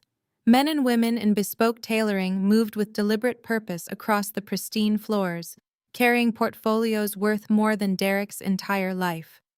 Security guards in sharp, dark suits stood at discreet intervals, their eyes scanning the room with professional intensity. Kiara and Jamal trailed behind Derek, whispering excitedly to each other about the $500,000 they were about to secure. They were entirely convinced that this building was their ultimate salvation. They had absolutely no idea it was their designated graveyard. While Derek approached the secondary seating area to review his fraudulent loan application one last time, making sure his fabricated income numbers were memorized, Kiara wandered over to a massive interactive digital directory mounted on a sleek obsidian pillar. She tapped the glowing screen, her manicured fingers scrolling aggressively through the vast alphabetical list of corporate departments and employee names. She was ostensibly looking for the loan disbursement department, but her eyes caught something else entirely. "Jamal, get over here," Kiara hissed, waving her husband over with a frantic, triumphant gesture. "Look at this. You are not going to believe what I just found." Jamal hurried over, peering over her shoulder at the illuminated screen. Kiara was pointing directly at a listing under the administrative operations sector. The name Sienna Vance was clearly displayed in stark white lettering. Due to a highly secure corporate structure, the public-facing directory did not list executive titles or ownership status, only departmental routing codes to prevent unsolicited sales pitches. Kiara, driven by her blinding prejudice and desperate need to feel superior to the woman who had cut them off, instantly jumped to the most degrading conclusion possible. "I knew it." Kiara practically squealed, her voice vibrating with malicious, toxic glee. "She works here. This is the exact company she works for. Look at the routing code next to her name. Administrative operations. She is just a low-level data entry clerk. She probably fetches coffee for the real executives and unclogs the paper jams in the copy machine." Jamal let out a loud, harsh bark of laughter, drawing irritated glances from a nearby group of silent investors. "A data clerk," he mocked, shaking his head. "And she had the nerve to talk down to us yesterday. She acted like she owned the entire city when she called the cops on us, and she is just scanning barcodes in a miserable little cubicle. The absolute audacity of that woman." Derek and Jasmine walked over, drawn by the sudden loud commotion. "What are you two laughing about?" Derek asked, nervously checking his heavy gold watch for the fourth time. "We need to focus right now. My meeting with the loan disbursement officer is in 15 minutes, and I cannot afford any distractions." Kiara turned to her brother, her face lit up with a vicious, vindictive joy. "Derek, your pathetic ex-wife works in this exact building. She is a low-level administrative clerk for Vanguard Capital. She probably processes the spam mail for the people you are about to borrow money from." Derek stared at the glowing directory, a slow, malicious smile spreading across his sweating face. The crushing anxiety of his impending financial doom was momentarily eclipsed by the sheer intoxicating prospect of absolute revenge. Sienna had humiliated him in the hospital. She had stopped paying for his lavish lifestyle and allowed his entire world to violently collapse. Now, by absolute sheer coincidence, he was standing in the very building where she earned her miserable $55,000 salary. He felt a sudden massive surge of power. He was about to secure a $500,000 corporate loan from her employers, proving once and for all that he was the superior earner. "I am going to get her fired," Derek stated, his voice dripping with pure, concentrated malice. "I am going to make sure she walks out of here with nothing." "No, we are going to get her fired," Kiara corrected him, grabbing Jamal by the arm and pulling him forward. "You focus on charming the executives and getting that cash into your account. Jamal and I are going to handle Sienna. She threatened us yesterday. She humiliated Jamal in front of the police. It is time she learned what happens when you mess with people who are completely out of your league." Without waiting for Derek to respond or strategize, Kiara and Jamal marched directly toward the massive elevated reception desk situated at the very center of the lobby. The desk was carved from a single flawless block of white marble. Behind it stood a perfectly composed receptionist, her hair pulled back into a severe bun, her fingers flying rapidly across a holographic keyboard. She looked up slowly as the two of them slammed their hands down onto the pristine stone surface. "Excuse me," Kiara demanded, her voice deliberately loud and incredibly grating, shattering the quiet professionalism of the room. "We need to speak to whoever manages the administrative operations department. We need a supervisor, or better yet, a regional director, right now." The receptionist did not flinch. She did not raise her voice. She simply folded her hands on the desk and looked at Kiara with eyes as cold as liquid nitrogen. "Good morning, ma'am. Do you have a scheduled appointment with our operations director?" "I do not need an appointment," Kiara snapped, tossing her hair over her shoulder and leaning aggressively over the marble. "We are here to report a severe case of corporate theft and fraud regarding one of your low-level employees.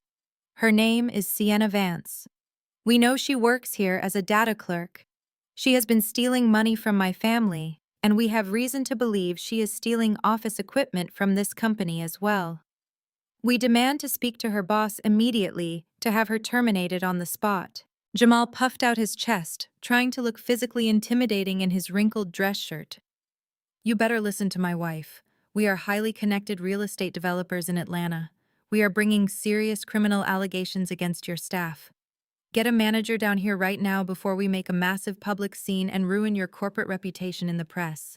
The absolute absurdity of their threats was staggering.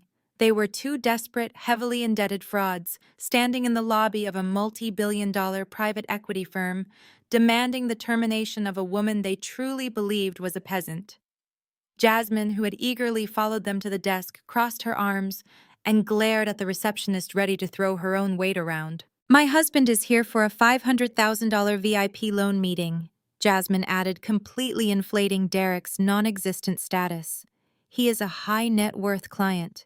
You need to accommodate us right now, or we will take our highly lucrative business to a competing firm." The receptionist slowly looked at the three of them.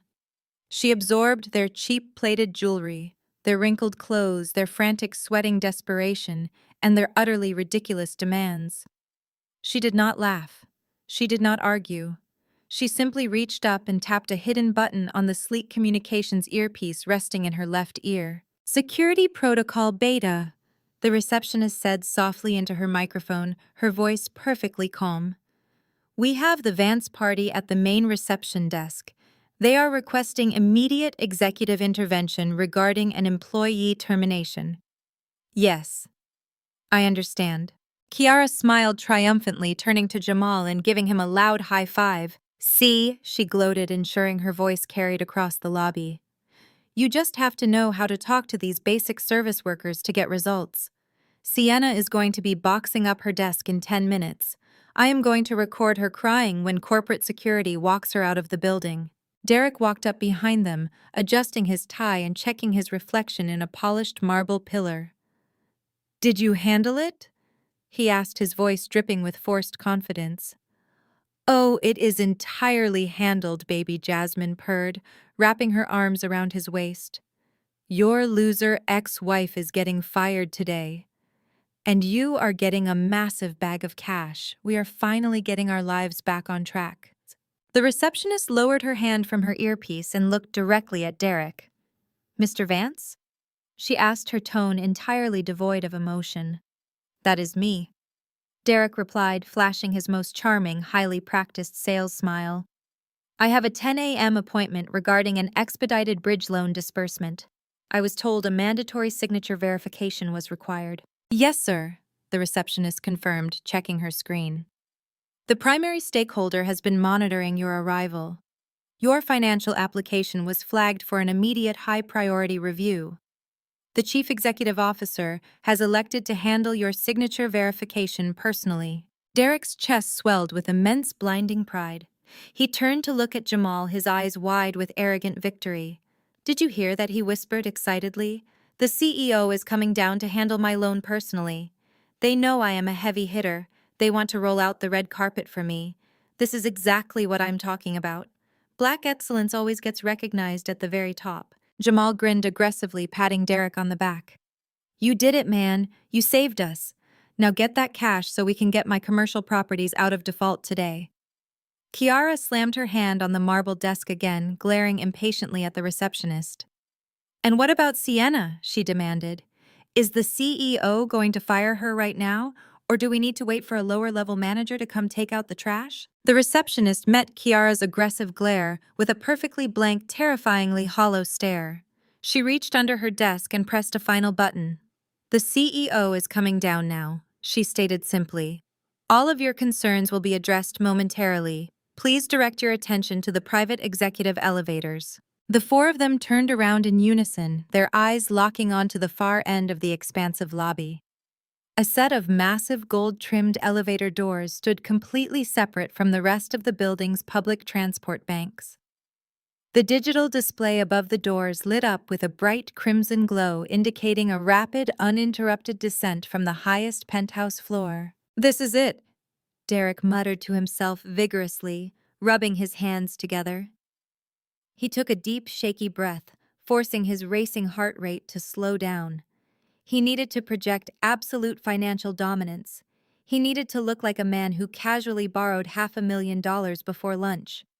He smoothed the lapels of his rapid, dry-cleaned suit, stood up incredibly straight, and plastered his most winning, charismatic smile onto his face.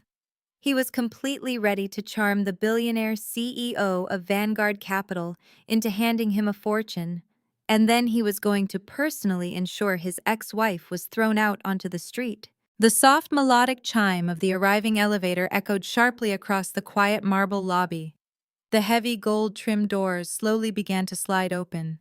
Derek stepped forward, his hand confidently extended, ready to greet his financial savior. Derek stepped forward, his hand confidently extended, ready to greet his financial savior. The heavy gold-trimmed doors slid completely apart, revealing the expansive mahogany-paneled interior of the private executive elevator.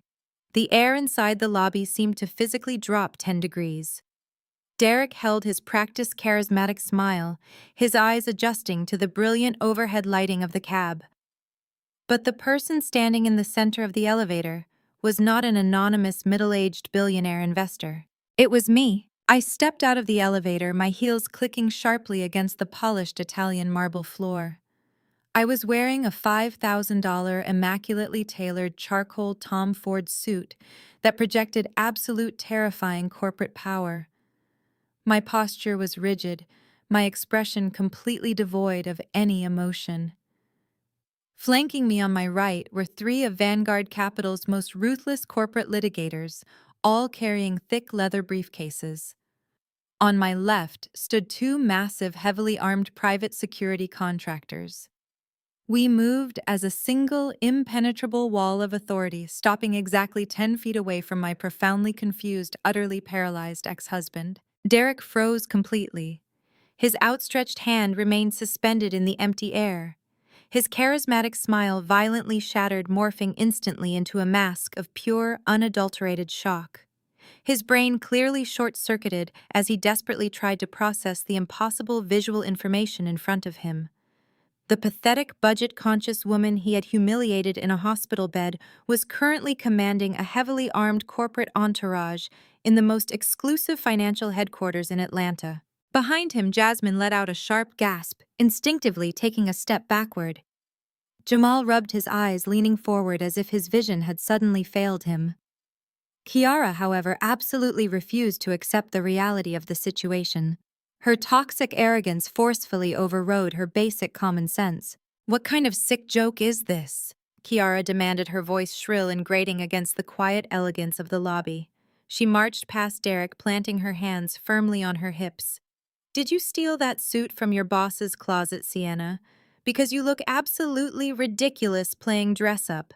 We are not here to deal with a miserable little data clerk. We already told the receptionist we are here to report you for corporate theft and get you fired. Go fetch the actual CEO before we have security drag you out of here." I did not blink. I did not raise my voice. I simply looked at Kiara as if she were a mild, insignificant stain on the marble floor. I let the oppressive, heavy silence stretch for an agonizing 10 seconds, allowing the sheer weight of their profound ignorance to suffocate them. My lead corporate counsel, a towering, sharply dressed man named Marcus, stepped forward. He did not look amused. He looked entirely lethal. "Ma'am," Marcus said, his voice booming with absolute legal authority, cutting through Kiara's arrogant posturing like a serrated blade. "You will lower your voice immediately. You are not addressing a data clerk. You are currently addressing the founder and chief executive officer of Vanguard Capital, whose personal net worth significantly exceeds $30 million. You will address her formally as Ms. Vance, or my security team will forcefully eject you from this building for harassing a corporate executive." The lobby went completely terrifyingly silent. The ambient noise of the surrounding financial district seemed to instantly vanish. Kiara's jaw physically dropped. All the belligerent color violently drained from her face, leaving her looking hollow and sick. She stumbled backward, bumping hard into Jamal, who had suddenly gone entirely rigid. Jasmine dropped her fake designer handbag directly onto the floor, the cheap clasp snapping open, but she did not even reach down to pick it up. Derek lowered his hand. His chest began to heave rapidly. The cheap fabric of his rapid, dry-cleaned suit suddenly felt like a suffocating straitjacket. He looked from Marcus to the security guards, and finally his eyes locked onto mine. The sheer magnitude of his catastrophic mistake was beginning to crush his lungs. "Sienna," Derek whispered, his voice trembling so violently he could barely form the words. "What is he talking about? You make $55,000 a year. You drive a 12-year-old sedan. You buy your groceries on sale. You are a clerk." I slowly raised my right hand. I was holding a sleek silver tablet. The screen vividly displayed the highly detailed, heavily forged emergency bridge loan application Derek had submitted from his cheap motel room.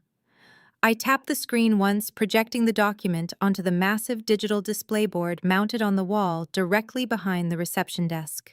Every single forged pay stub, every fabricated bank statement, and every inflated corporate title Derek had created was now brilliantly illuminated for the entire lobby to see. "You really should have hired a better graphic designer for your fake financial portfolio?"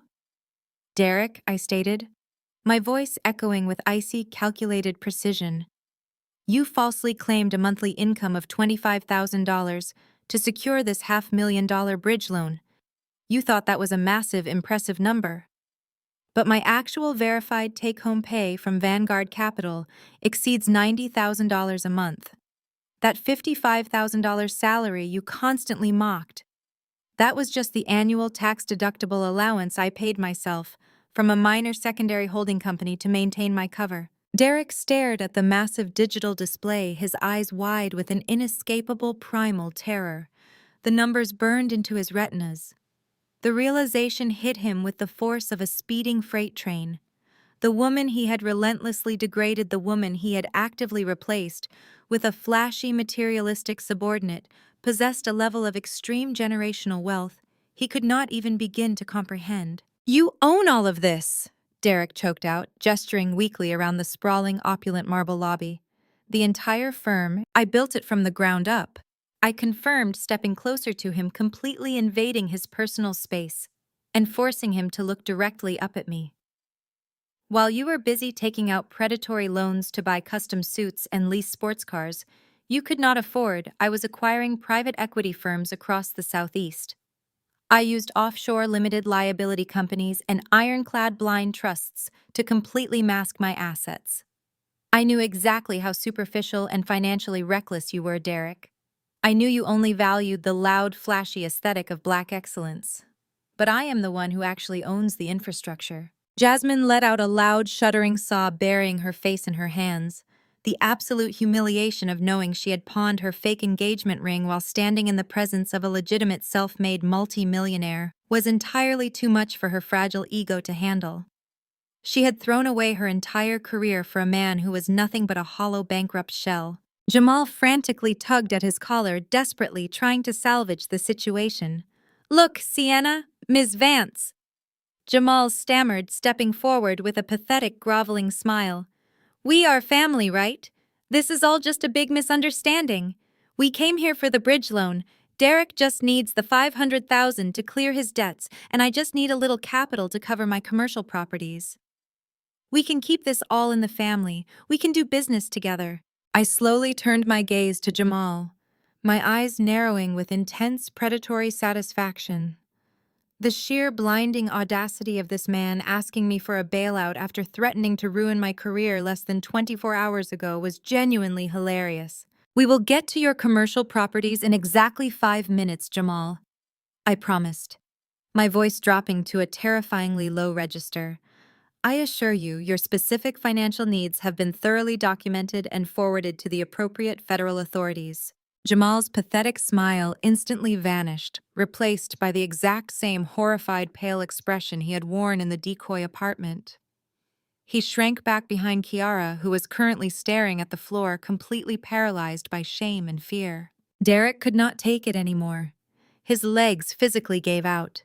The arrogant, posturing regional sales director completely collapsed, falling heavily onto his knees, right in the middle of my corporate lobby.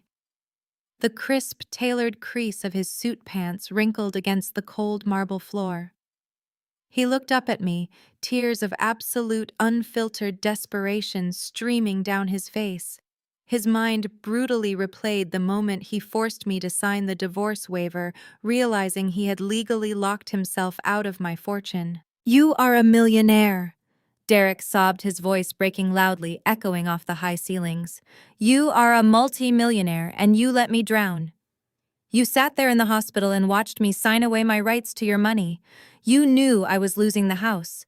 You knew the repo men were taking my car. Why did you not save me?" I looked down at the pathetic, weeping man kneeling at my expensive shoes. I felt absolutely no pity.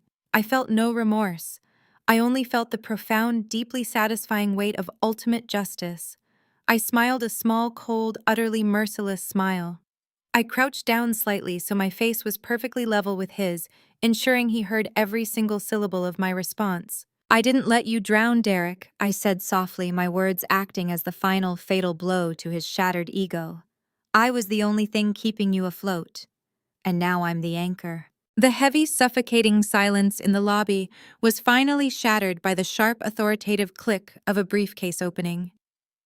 Donovan, my lead corporate counsel, extracted a thick stack of impeccably organized, heavily indexed legal documents.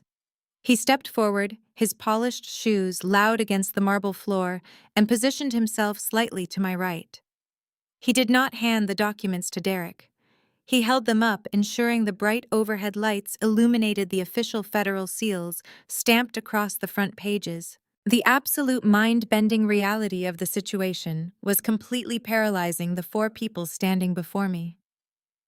Derek remained on his knees, his tailored suit pants collecting dust from the lobby floor, his breathing shallow and rapid. Jasmine was still pressed against the receptionist's desk, her eyes wide with a very specific, very primal kind of terror, the terror of a gold digger who realizes she just permanently anchored herself to a sinking ship. Kiara and Jamal were completely frozen, their arrogant posturing entirely obliterated by the overwhelming display of wealth and corporate power surrounding them. I did not offer them a single moment to recover. I stepped forward, closing the remaining distance between us, firmly holding court in the very center of my corporate empire.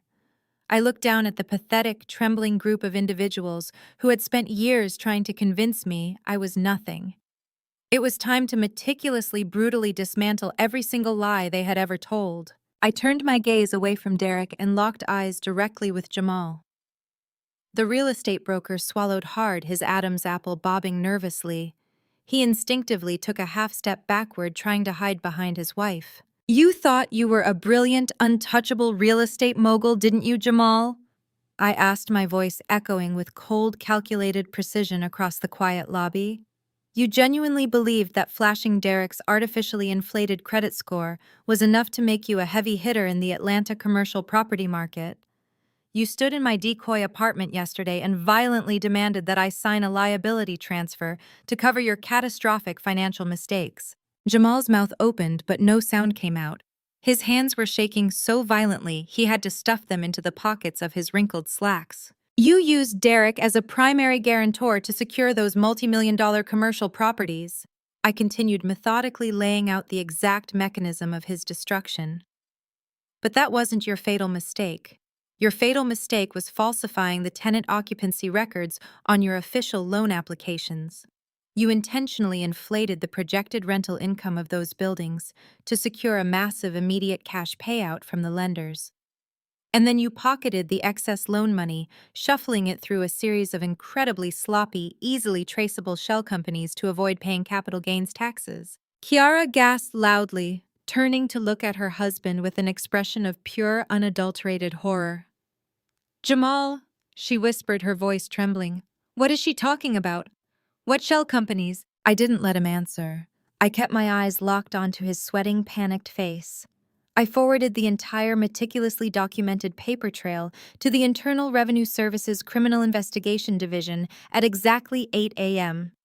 "This morning, Jamal. They already have the wire transfer records. They already have the falsified tenant agreements. And they already have the IP addresses you used to submit the fraudulent applications. You're looking at 10 years in federal prison for real estate and tax fraud." Jamal physically collapsed. His knees gave out and he slid down the smooth marble surface of the lobby wall until he was sitting on the floor, his head buried between his knees. He let out a low, agonizing groan of absolute defeat. The illusion of his success was completely, irrevocably dead. Kiara shrieked, kicking Jamal in the leg. "You idiot!" she screamed, her voice shrill and hysterical. "You told me those deals were legitimate. You told me we were rich. You used my brother's credit to commit federal fraud. You are going to drag our entire family into a criminal investigation." I slowly turned my attention to Derek, who was still kneeling on the floor watching his brother-in-law completely unravel. I looked down at his tear-stained, terrified face. "You don't get to act shocked, Derek," I stated, my voice dropping to a terrifyingly low register. "You are no better than he is. You sat in my hospital room aggressively waving those divorce papers in my face, bragging about how you were keeping the Buckhead mansion and the Porsche. You arrogantly told me I was going to end up broke because I only made $55,000 a year. But you conveniently forgot to mention exactly how you were funding your extravagant fake lifestyle." Derek squeezed his eyes shut, shaking his head frantically. "Sienna, please, don't do this. I was desperate. I had to maintain the image. You don't understand the pressure I was under at the firm." "I understand fraud perfectly, Derek," I corrected him coldly. "You forged my signature on multiple legal documents to take out a massive variable rate second mortgage on the Buckhead house. You used that illegally obtained equity to buy Jasmine her fake glass engagement ring and to fund your ridiculous $250,000 wedding at the resort. You thought you were so clever locking me out of the joint accounts so I wouldn't see the massive unpayable debt you were accumulating. That is textbook, undeniable wire fraud." Jasmine suddenly snapped out of her paralyzed state. She lunged forward, grabbing Derek by the shoulder and shaking him violently. "You forged her signature to buy my ring," she shrieked, her voice echoing wildly across the lobby. "You told me you were a millionaire. You told me you paid cash for everything.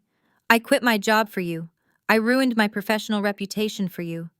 You are completely bankrupt, and you dragged me into a federal criminal investigation. Derek shoved her away, his own arrogant anger desperately trying to flare back to life despite his kneeling position. "Shut up, Jasmine," he yelled, his voice cracking with panic. "You knew exactly what you were doing. You saw the cars and the house and you wanted a free ride. You didn't care where the money came from as long as you got to post about it on social media." The toxic, superficial family structure completely disintegrated right there in the middle of the corporate lobby. They turned on each other like starved, rabid wolves. Kiara began screaming at Jasmine, aggressively blaming the mistress for demanding such an expensive, ostentatious wedding that drove Derek into a corner. Jasmine screamed back, calling Kiara a pathetic, broke leech who was only mad because the free ride was officially over. Jamal remained slumped against the wall, rocking back and forth, entirely consumed by the reality of his impending federal prison sentence. I watched the absolute chaotic massacre unfold with intense, deeply satisfying precision. They had spent years mocking my clothes, my career, and my quiet, unassuming lifestyle.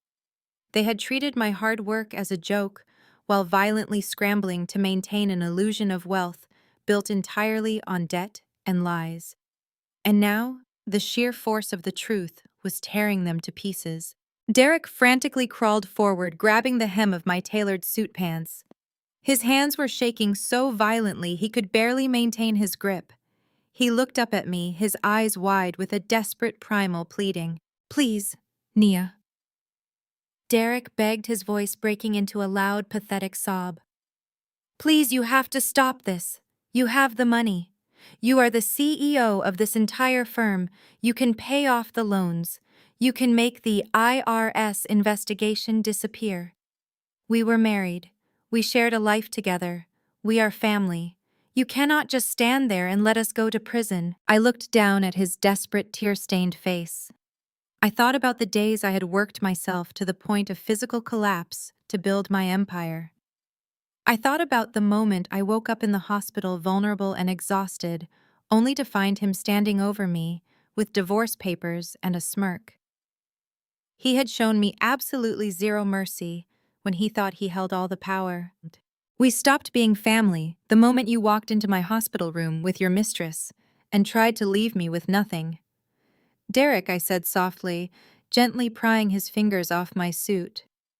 "I am not your savior. I am simply the consequence of your own catastrophic arrogance. You wanted a clean break.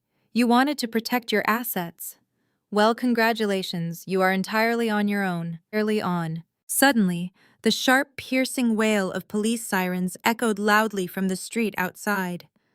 The blinding red and blue lights of multiple law enforcement vehicles flashed aggressively through the towering glass doors of the Vanguard Capitol lobby.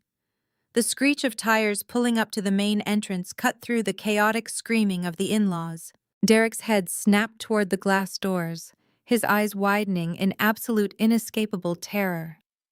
The reality of the situation finally crashed down on him with devastating, unyielding force.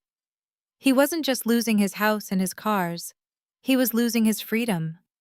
The consequences had officially arrived. The heavy reinforced glass doors of the Vanguard Capitol lobby violently swung open, sliding along their automated tracks to admit a synchronized wave of federal agents and local Atlanta police officers. The blinding, aggressive strobes of red and blue emergency lights parked on the curb outside painted the pristine white marble interior with frantic, rhythmic flashes of color. The quiet, hushed atmosphere of high finance was instantly shattered by the heavy, authoritative thud of tactical boots marching across the floor.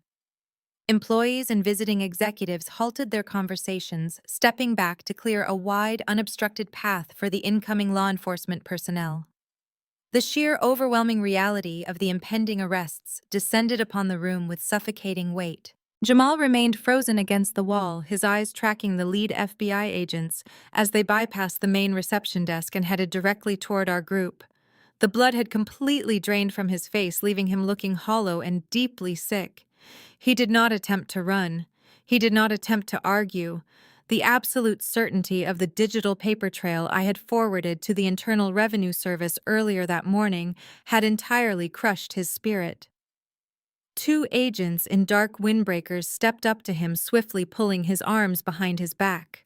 The sharp, metallic click of steel handcuffs snapping shut echoed sharply across the quiet lobby, sounding like a death knell for his fraudulent real estate empire. Jamal Davis, the taller agent, stated, his voice devoid of any emotion. "You are under arrest for multiple counts of federal tax evasion, wire fraud, and falsifying commercial loan applications. You have the right to remain silent." Jamal slumped forward, letting the agents support his dead weight as they began to recite his Miranda rights. The illusion of his success was dead, and he lacked the strength to mourn it. Kiara, however, reacted with explosive, unhinged hostility. Watching her husband get placed in handcuffs completely shattered whatever fragile grip she still held on reality. The toxic arrogance that had fueled her relentless bullying for a decade flared into pure, blind panic. She lunged forward, her high heels slipping slightly on the polished floor, and violently shoved the second federal agent in the chest. "Get your hands off my husband!" Kiara shrieked, her voice cracking with hysteria, echoing wildly against the soaring 30-foot ceilings. "We are wealthy developers. You cannot just barge into a corporate building and arrest us. Do you know who we are?" The agent did not hesitate. He swiftly sidestepped her aggressive push, grabbed her flailing arm, and smoothly twisted her around, forcing her face forward against the cool marble surface of an adjacent decorative pillar. Kiara screamed in genuine shock as a second pair of steel handcuffs was violently slapped onto her wrists. Her expensive designer purse dropped to the floor, spilling makeup and credit cards across the stone tiles. "Ma'am, you are now under arrest for assaulting a federal officer and interfering with a federal investigation," the agent informed her, his tone perfectly flat and unbothered by her screaming. Kiara thrashed against the pillar, completely losing her mind. She turned her head desperately, seeking an ally, and locked eyes with me. Her expression was a chaotic mixture of blazing hatred and absolute terror. "Sienna, tell them to stop!" She wailed, her previous arrogance entirely gone, replaced by the pathetic begging of a cornered animal. "You are the CEO. Tell your security to get these cops out of here." I took a slow, deliberate sip of my coffee, relishing the rich, dark roast. I looked at Kiara with cold, unwavering indifference. "I highly recommend saving your breath for your defense attorney, Kiara," I advised her smoothly. "Federal prosecutors do not offer leniency for temper tantrums." While Kiara continued to struggle fruitlessly against the arresting officers, Jasmine saw a brief, chaotic window of opportunity. The mistress turned slowly, hoping the sheer commotion of Jamal and Kiara's arrests would render her invisible. She quietly picked up her counterfeit designer handbag, kept her head down, and began creeping toward the secondary revolving doors leading to the side parking garage. She was calculating her escape entirely, ready to abandon Derek to his fate and disappear into the Atlanta traffic. She did not make it past the reception desk. Donovan, my lead corporate counsel, stepped smoothly into her path, completely blocking her exit. Two additional police officers flanked him, effectively boxing her in. Jasmine gasped, taking a frantic step backward, clutching her handbag tightly to her chest. "Excuse me," Jasmine stammered, her voice trembling as she tried to project a false, fragile innocence. "I am not involved in this. I just need to leave. I have nothing to do with Derek's financial business." Donovan adjusted his glasses, looking down at her with a sharp, predatory smile. "I am afraid you are highly involved, ma'am," Donovan stated clearly. "The Vanguard Capital Forensic Auditing Division has thoroughly traced the origin of the funds Derek Vance used to purchase the items currently in your possession. The luxury items you are holding were acquired using illegally obtained fraudulent loan disbursements. Under federal asset forfeiture laws, you are required to surrender those items immediately as material evidence of wire fraud." Jasmine's eyes widened in sheer, unadulterated horror. She looked down at her outfit, her mind racing. "No, you cannot do that," she cried out, taking another step back. "These are my personal belongings. They were gifts purchased with stolen corporate funds." I corrected her, walking slowly over to where she was backed into a corner. "You loudly bragged about marrying Derek for his wealth, Jasmine. You wanted the lifestyle. You wanted the luxury. But that wealth belongs to my firm, and I am officially reclaiming my property. Hand over the bag." The police officers stepped closer, their presence a silent, undeniable threat. Jasmine's bottom lip quivered violently. She slowly, humiliatingly unclasped the faux crocodile leather handbag and handed it to Donovan. But Donovan did not step aside. "The jewelry as well," Ma'am Donovan instructed, pointing a long finger at her wrists and neck. "The tennis bracelet, the diamond pendant, and the watch. Remove them." Jasmine began to sob, thick, humiliated tears streaming down her carefully contoured face. She fumbled with the clasp of the tennis bracelet, her hands shaking so badly she could barely undo it. She dropped the glittering jewelry into the evidence bag held out by one of the officers. The affluent, untouchable image she had so desperately tried to project was being violently stripped away right in the middle of a crowded corporate lobby. She was left standing in a cheap, fast-fashion dress, completely stripped of her stolen armor, looking utterly ordinary and incredibly pathetic. The officers directed her to sit on a nearby bench while they processed the evidence, ensuring she remained on site as a material witness to Derek's financial crimes. Finally, the lead federal agent turned his attention to the center of the room. Derek was still kneeling on the marble floor. He had not moved an inch. His chest heaved with rapid, shallow breaths, his eyes darting frantically between his arrested brother-in-law, his screaming sister, and his humiliated, weeping mistress. The towering, majestic walls of his fabricated black excellence empire had collapsed, leaving him buried underneath the rubble. Derek Vance, the lead agent, announced, his voice booming across the lobby. "You are under arrest for grand larceny, wire fraud, and multiple counts of forging financial instruments. Stand up and put your hands behind your back." Derek did not immediately comply. His body was completely paralyzed by the crushing, absolute reality of his destruction. He slowly looked up at me, his eyes wide and hollow. The arrogant, posturing regional sales director was completely gone. In his place was a broken, bankrupt fraud who finally understood the catastrophic price of underestimating the woman he had married. "Nia, please," Derek begged, his voice cracking into a loud, agonizing sob. His hands gripped the fabric of his cheap suit pants. "Please, you have to help me. I will do anything. I will sign whatever you want. I will work for you for free. Just call them off. I cannot go to prison. I will not survive in there. We were a family. You cannot do this to me." I stepped closer to him, the crisp fabric of my tailored suit brushing against his kneeling form. I looked down at him with eyes as cold as the marble floor beneath his knees. I felt no pity. I felt no sorrow. I only felt the profound, deeply satisfying closure of a long, arduous battle I had fought entirely in the shadows. "I did not do this to you, Derek," I said softly, my voice steady and unwavering. "You did this to yourself the moment you walked into my hospital room and decided my life was worth less than a Porsche. You wanted to isolate your assets. You wanted to protect your wealth from the woman you thought was beneath you. Well, you succeeded. You are completely isolated, and you are entirely broke."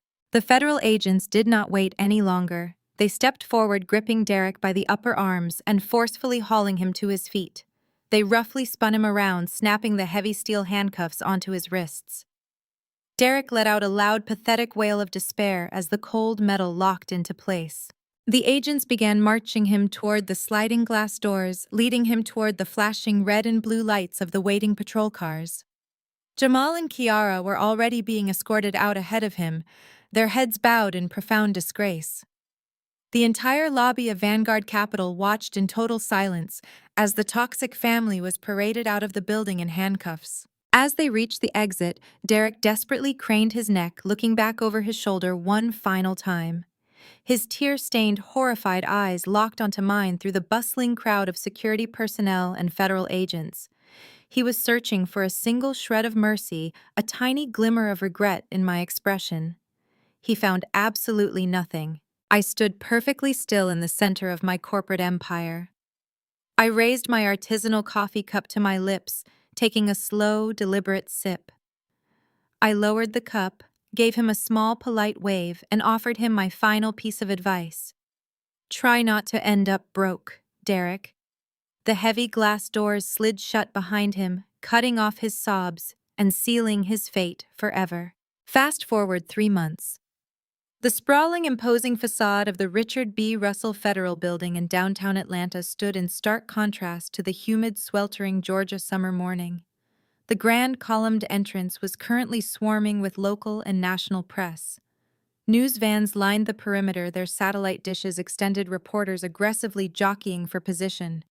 The sheer, unprecedented scale of the financial collapse had turned the impending trial into a media circus.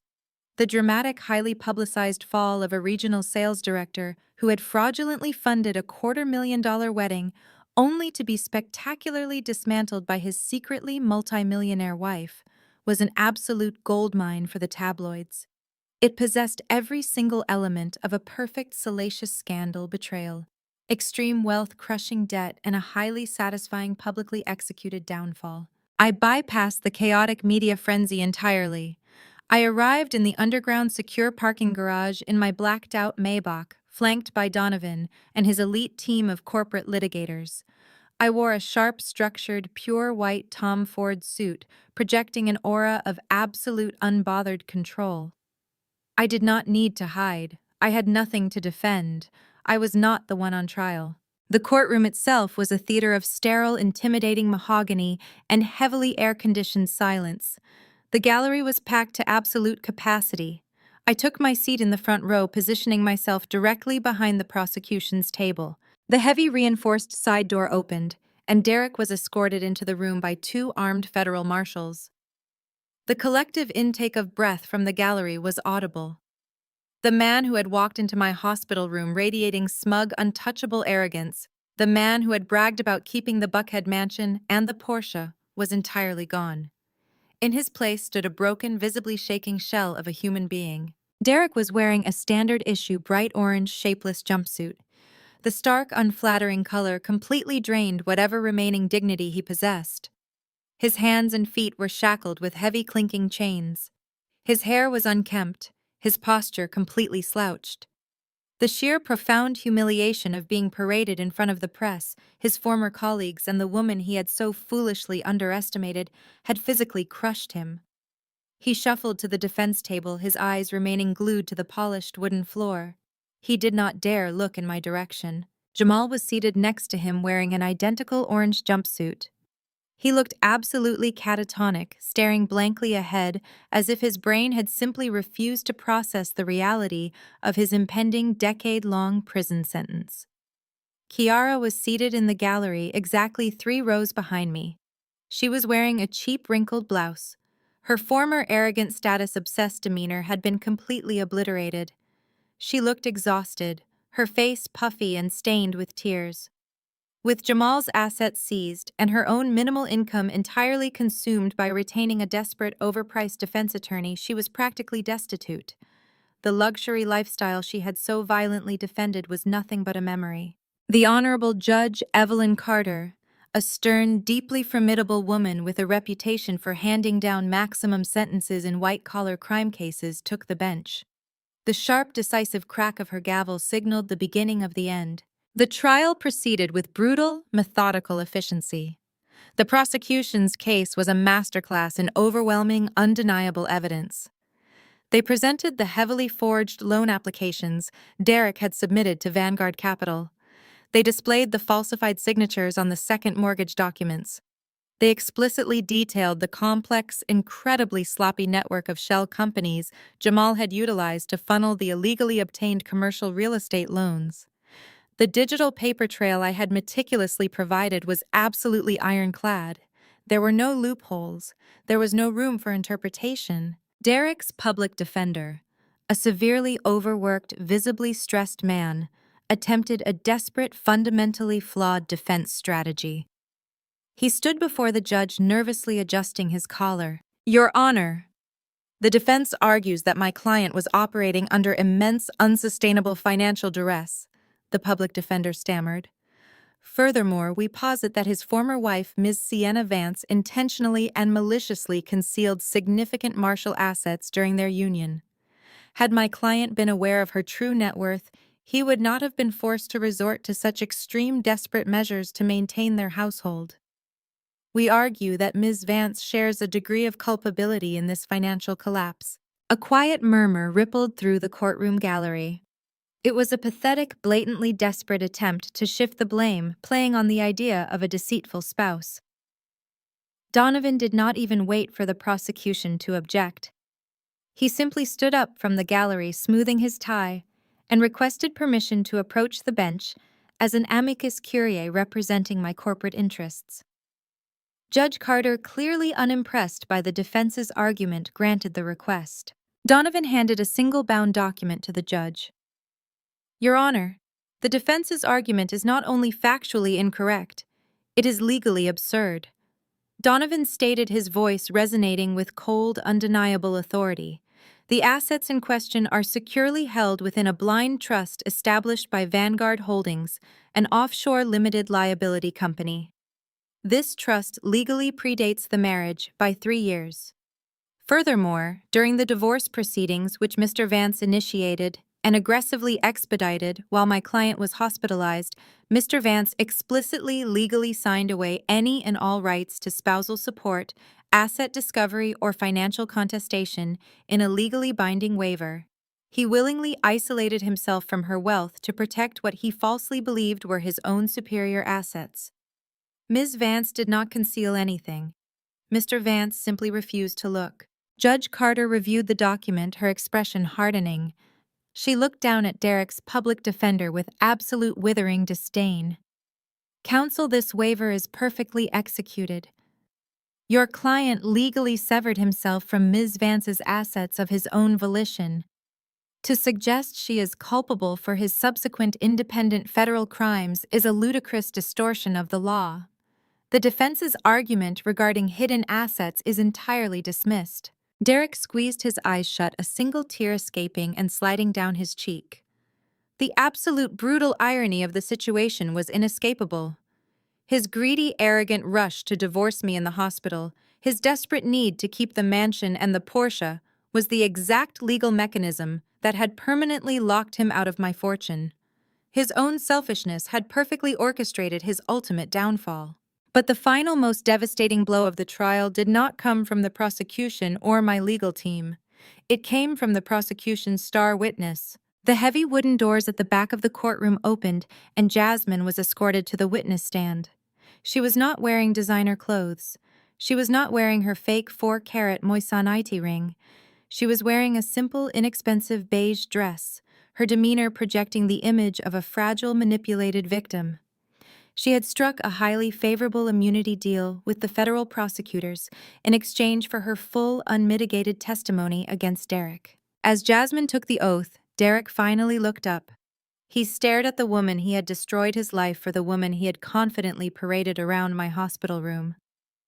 He was hoping for a shred of loyalty, a tiny glimmer of the love she had so loudly proclaimed during their $250,000 wedding. He received absolutely none. Ms. Jasmine, the prosecutor, began pacing slowly in front of the stand. Were you aware that the defendant, Mr. Vance, was utilizing forged documents and stolen equity to fund your lavish lifestyle and expensive wedding? No, I was completely deceived. Jasmine cried out, her voice trembling with perfectly rehearsed theatrical emotion. He lied to me constantly. He told me he was a highly successful millionaire. He told me he paid cash for everything. He completely manipulated me into quitting my job, isolating me from my own financial independence. I had absolutely no idea he was committing federal crimes. If I had known, I never would have married him.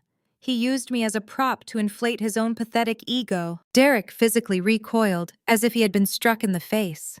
He stared at Jasmine, his mouth opening and closing in silent, profound shock. The betrayal was absolute. The woman he had sacrificed everything for was completely, brutally throwing him under the bus to save herself. She was dismantling his character in front of a packed federal courtroom, proving once and for all that there is absolutely no loyalty among thieves. The trial concluded rapidly after Jasmine's devastating testimony. The jury deliberated for less than 3 hours before returning a unanimous, unsurprising verdict of guilty on all counts. Judge Carter did not mince her words during the sentencing. She looked down at Derek and Jamal with an expression of pure, unadulterated disgust. You two men operated with a level of financial arrogance and reckless entitlement that is truly staggering, Judge Carter stated, her voice echoing sharply. You prioritized a superficial, fraudulent image of wealth over basic legal and moral integrity. You stole, you forged, and you aggressively destroyed the financial stability of those around you to fund an illusion. The court will not tolerate such blatant, destructive white-collar criminality. The sharp crack of the gavel sealed their fate. Jamal was sentenced to 5 years in federal prison for tax evasion and commercial real estate fraud. Derek, facing multiple counts of grand larceny wire fraud and the forgery of financial instruments, was sentenced to 7 years in a federal penitentiary, followed by 5 years of heavily supervised probation and the mandatory restitution of all stolen funds. Derek collapsed forward onto the defense table, his chained hands covering his head, as he let out a loud, agonizing wail of absolute despair. The heavy, suffocating reality of spending the next 7 years in a concrete cell finally crushed whatever remained of his spirit. Jamal simply stared blankly at the wall, completely hollowed out. In the gallery behind me, Kiara buried her face in her hands, her loud, racking sobs filling the quiet courtroom. She was left entirely destitute, facing a mountain of legal debt and a lifetime of minimum wage labor to survive. I did not stay to watch them get dragged away. I stood up, adjusting the cuffs of my pristine white suit. I did not look back at Derek. I did not look at Kiara. I simply turned and walked calmly down the center aisle, the heavy mahogany doors swinging open to admit me. As I stepped out of the courthouse and into the blinding Georgia sunlight, the chaotic roar of the press immediately surged. The flash of dozens of cameras illuminated my face. Reporters shouted frantic questions, desperate for a comment from the elusive multimillionaire CEO who had silently orchestrated the downfall of her arrogant ex-husband. I did not answer a single question. I did not offer a smile. I simply slipped on my dark designer sunglasses, projecting an aura of absolute, untouchable power. Donovan opened the rear door of my waiting, blacked-out Maybach. I stepped inside, sinking into the plush leather seats. Drive. I instructed my chauffeur, my voice steady and completely calm. The heavy armored doors of the Maybach clicked shut instantly, silencing the chaotic noise of the press and the sirens. As the luxury vehicle smoothly pulled away from the curb, I looked out the tinted window. The towering, imposing federal courthouse slowly faded into the distance. I was leaving the toxic, fraudulent, superficial past entirely in the rearview mirror. The empire I had built in the shadows was now fully illuminated, and I was exactly where I belonged, at the absolute top. 6 months passed with the swift, decisive momentum of a perfectly executed corporate merger. The relentless, humid Georgia summer had gracefully faded into a crisp, elegant Atlanta autumn. The toxic, suffocating chaos of my previous marriage felt like a distant, entirely irrelevant lifetime. The empire I had fiercely protected in the shadows was now standing brilliantly in the light, and I was finally utilizing my immense resources exactly the way I had always envisioned. The grand atrium of the High Museum of Art was entirely transformed for the evening. The towering, curved white walls were bathed in soft emerald green lighting. Waitstaff in impeccable black tie circulated silently through the crowd, carrying trays of vintage champagne and artisanal hors d'oeuvres. This was not a flashy, superficial display of fabricated wealth designed for social media validation. This was the inaugural Vanguard Capital Empowerment Gala, a highly exclusive, heavily funded philanthropic event I had personally established to provide massive debt-free capital grants to Black female entrepreneurs across the Southeast. I stood near the entrance of the main exhibit hall, greeting a steady stream of legitimate industry titans, civic leaders, and brilliant innovators. I was wearing a custom floor-length emerald gown that moved like liquid silk, exuding an aura of absolute unbothered peace. There was no need to shrink myself. There was no need to hide my financial acumen or minimize my success to protect a fragile, narcissistic ego. I was surrounded by a community of incredibly powerful, authentic individuals who celebrated my ambition rather than fearing it. The sharp, beautiful reality of my present completely eclipsed the pathetic, crumbling ruins of the people who had tried to destroy me. 300 miles away, inside the bleak, heavily fortified walls of a federal penitentiary in Alabama, the harsh, unforgiving reality of a 7-year sentence was breaking Derek down to his absolute core. The blinding, aggressive fluorescent lights of the prison cafeteria buzzed with a relentless, irritating hum. Derek was wearing his standard issue oversized orange jumpsuit. The fabric was coarse, stiff, and deeply humiliating. He gripped the wooden handle of a heavy, waterlogged mop, pushing it slowly across the scuffed, permanently stained linoleum floor. His hands, which used to adjust custom silk ties and grip the leather steering wheel of a luxury sports car, were now calloused and raw from harsh chemical cleaning agents. He earned exactly 14 cents an hour for his mandatory labor. It would take him roughly 2 entire lifetimes of scrubbing prison floors to pay back the massive financial restitution the federal judge had ordered. Every time Derek pushed the heavy mop forward, his mind violently tormented him with the memory of the life he had so arrogantly thrown away. He remembered the spacious, quiet elegance of the Buckhead mansion. He remembered the financial safety net he had completely taken for granted. He remembered looking at me in the hospital bed and telling me I would end up broke. The sheer suffocating weight of his catastrophic mistake was a daily, agonizing punishment. He was entirely isolated, stripped of his fake status, and left with absolutely nothing but the crushing echo of his own profound stupidity. Back in Atlanta, the glamorous high society lifestyle Kiara had so viciously defended had completely evaporated into thin air.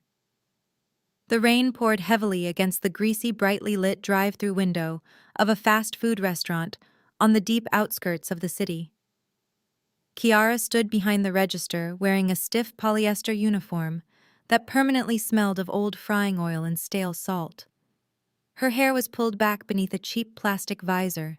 With Jamal serving his 5-year sentence for real estate fraud, Kiara's assets had been entirely seized by the federal government. Her wages were aggressively garnished to pay off an insurmountable mountain of legal debt. She was forced to work grueling late-night shifts just to afford the rent on a tiny, dilapidated studio apartment. A rusted, dented sedan pulled up to the drive-through window. The teenage driver snatched the soggy paper bag of food from Kiara's hands, then immediately began screaming at her for forgetting extra ketchup packets. The old Kiara would have screamed back. She would have thrown a massive, entitled tantrum and demanded to speak to a manager. The new Kiara simply swallowed the bitter, burning lump of humiliation in her throat. She mechanically grabbed a handful of ketchup packets, handed them over, and forced out a hollow, defeated apology. Her pride had been entirely systematically broken by the relentless grind of poverty she had once mocked me for supposedly living. Jasmine's fate was equally pathetic. She was currently sitting on a sticky, cracked vinyl stool at a dimly lit mid-tier hotel bar near the Atlanta airport. She was wearing a tight, brightly colored dress that had clearly seen better days. Her makeup was slightly smudged, projecting an aura of sheer, undeniable desperation. She was frantically scanning the room, desperately trying to run her old manipulative game on any traveling businessman who looked like a potential target. She spotted a man wearing a moderately expensive watch and immediately slid onto the empty stool next to him. She batted her eyelashes, leaning forward to flash a rehearsed, seductive smile. The man briefly glanced at her. His eyes traveled from her tired expression down to her scuffed, off-brand heels. He instantly recognized the hungry, calculating look of a gold digger who had entirely lost her edge. He did not say a single word. He simply placed a $20 bill on the counter to cover his drink, picked up his briefcase, and walked away, completely ignoring her existence. Jasmine was left sitting entirely alone, staring blankly at the bottom of her cheap cocktail glass, realizing her superficial charms were permanently bankrupt. Inside the High Museum, the soft chime of a crystal glass being tapped gently drew my attention back to the vibrant, beautiful present. The gala attendees began to take their seats at the beautifully decorated tables surrounding the main stage. It was time for the keynote address. I walked smoothly up the steps to the podium. I looked out over the sea of brilliant, ambitious faces looking back at me. I felt a profound, overwhelming sense of clarity. I adjusted the microphone, taking a deep, steadying breath. Welcome to the inaugural Vanguard Capital Empowerment Gala. I began, my voice ringing clear, strong, and completely unwavering across the silent room. We are here tonight to disrupt the narrative. We are here to heavily invest in the brilliant minds of women who have been systematically underestimated, undervalued, and overlooked. I paused, letting my gaze sweep across the audience. Many of you in this room know exactly what it feels like to minimize your own light to make someone else feel comfortable. I continued, the absolute truth of my words resonating deeply within the crowd. You know what it feels like to carry the financial and emotional weight of a relationship while being treated like an afterthought. They will try to diminish your worth. They will try to restrict your potential. They will call you basic. They will call you cheap. They will explicitly tell you you'll end up broke. The room was completely incredibly still. Every single person was hanging on my every word. Let them talk, I stated, my voice dropping to a fierce, commanding register. Let them assume you are weak. Let them believe their own shallow, fabricated illusions. Your job is not to convince them of your value. Your job is to secure your foundation. Build your empire in silence. Protect your peace fiercely. And let the sheer, undeniable force of your success be the loudest sound they ever hear. When they finally realize exactly who you are, make sure you are entirely out of their reach. The ballroom erupted. The applause was deafening, a massive roaring wave of validation and shared triumph. People stood to their feet, cheering loudly. I stepped back from the podium, a genuine, radiant smile breaking across my face. The heavy, dark chapter of my past was officially permanently closed. I had survived the betrayal, I had executed the perfect legally binding retaliation, and I had emerged exponentially stronger. If you are watching this right now, and you have ever felt forced to hide your intelligence, your income, or your success just to protect yourself from a toxic, insecure partner, I want you to know that you are not alone. Your quiet, strategic hard work is not a flaw. It is your absolute greatest weapon. Have you ever had to pull the plug on a partner who was secretly draining your life while disrespecting your worth? How did you finally deliver their reality check? I want to hear your most satisfying stories of ultimate karma in the comments below. Let us build a community that celebrates securing our peace and protecting our empires. If my journey from a humiliated hospital bed to a multi-million-dollar corporate triumph resonated with you, please hit that like button, share this video with someone who needs a reminder of their own power, and subscribe to the channel for more incredible stories of absolute, undeniable justice. Remember, never let anyone convince you that you belong at the bottom when you literally own the building. Keep building in silence and let your success make all the noise. Stay powerful, and I will see you in the next story.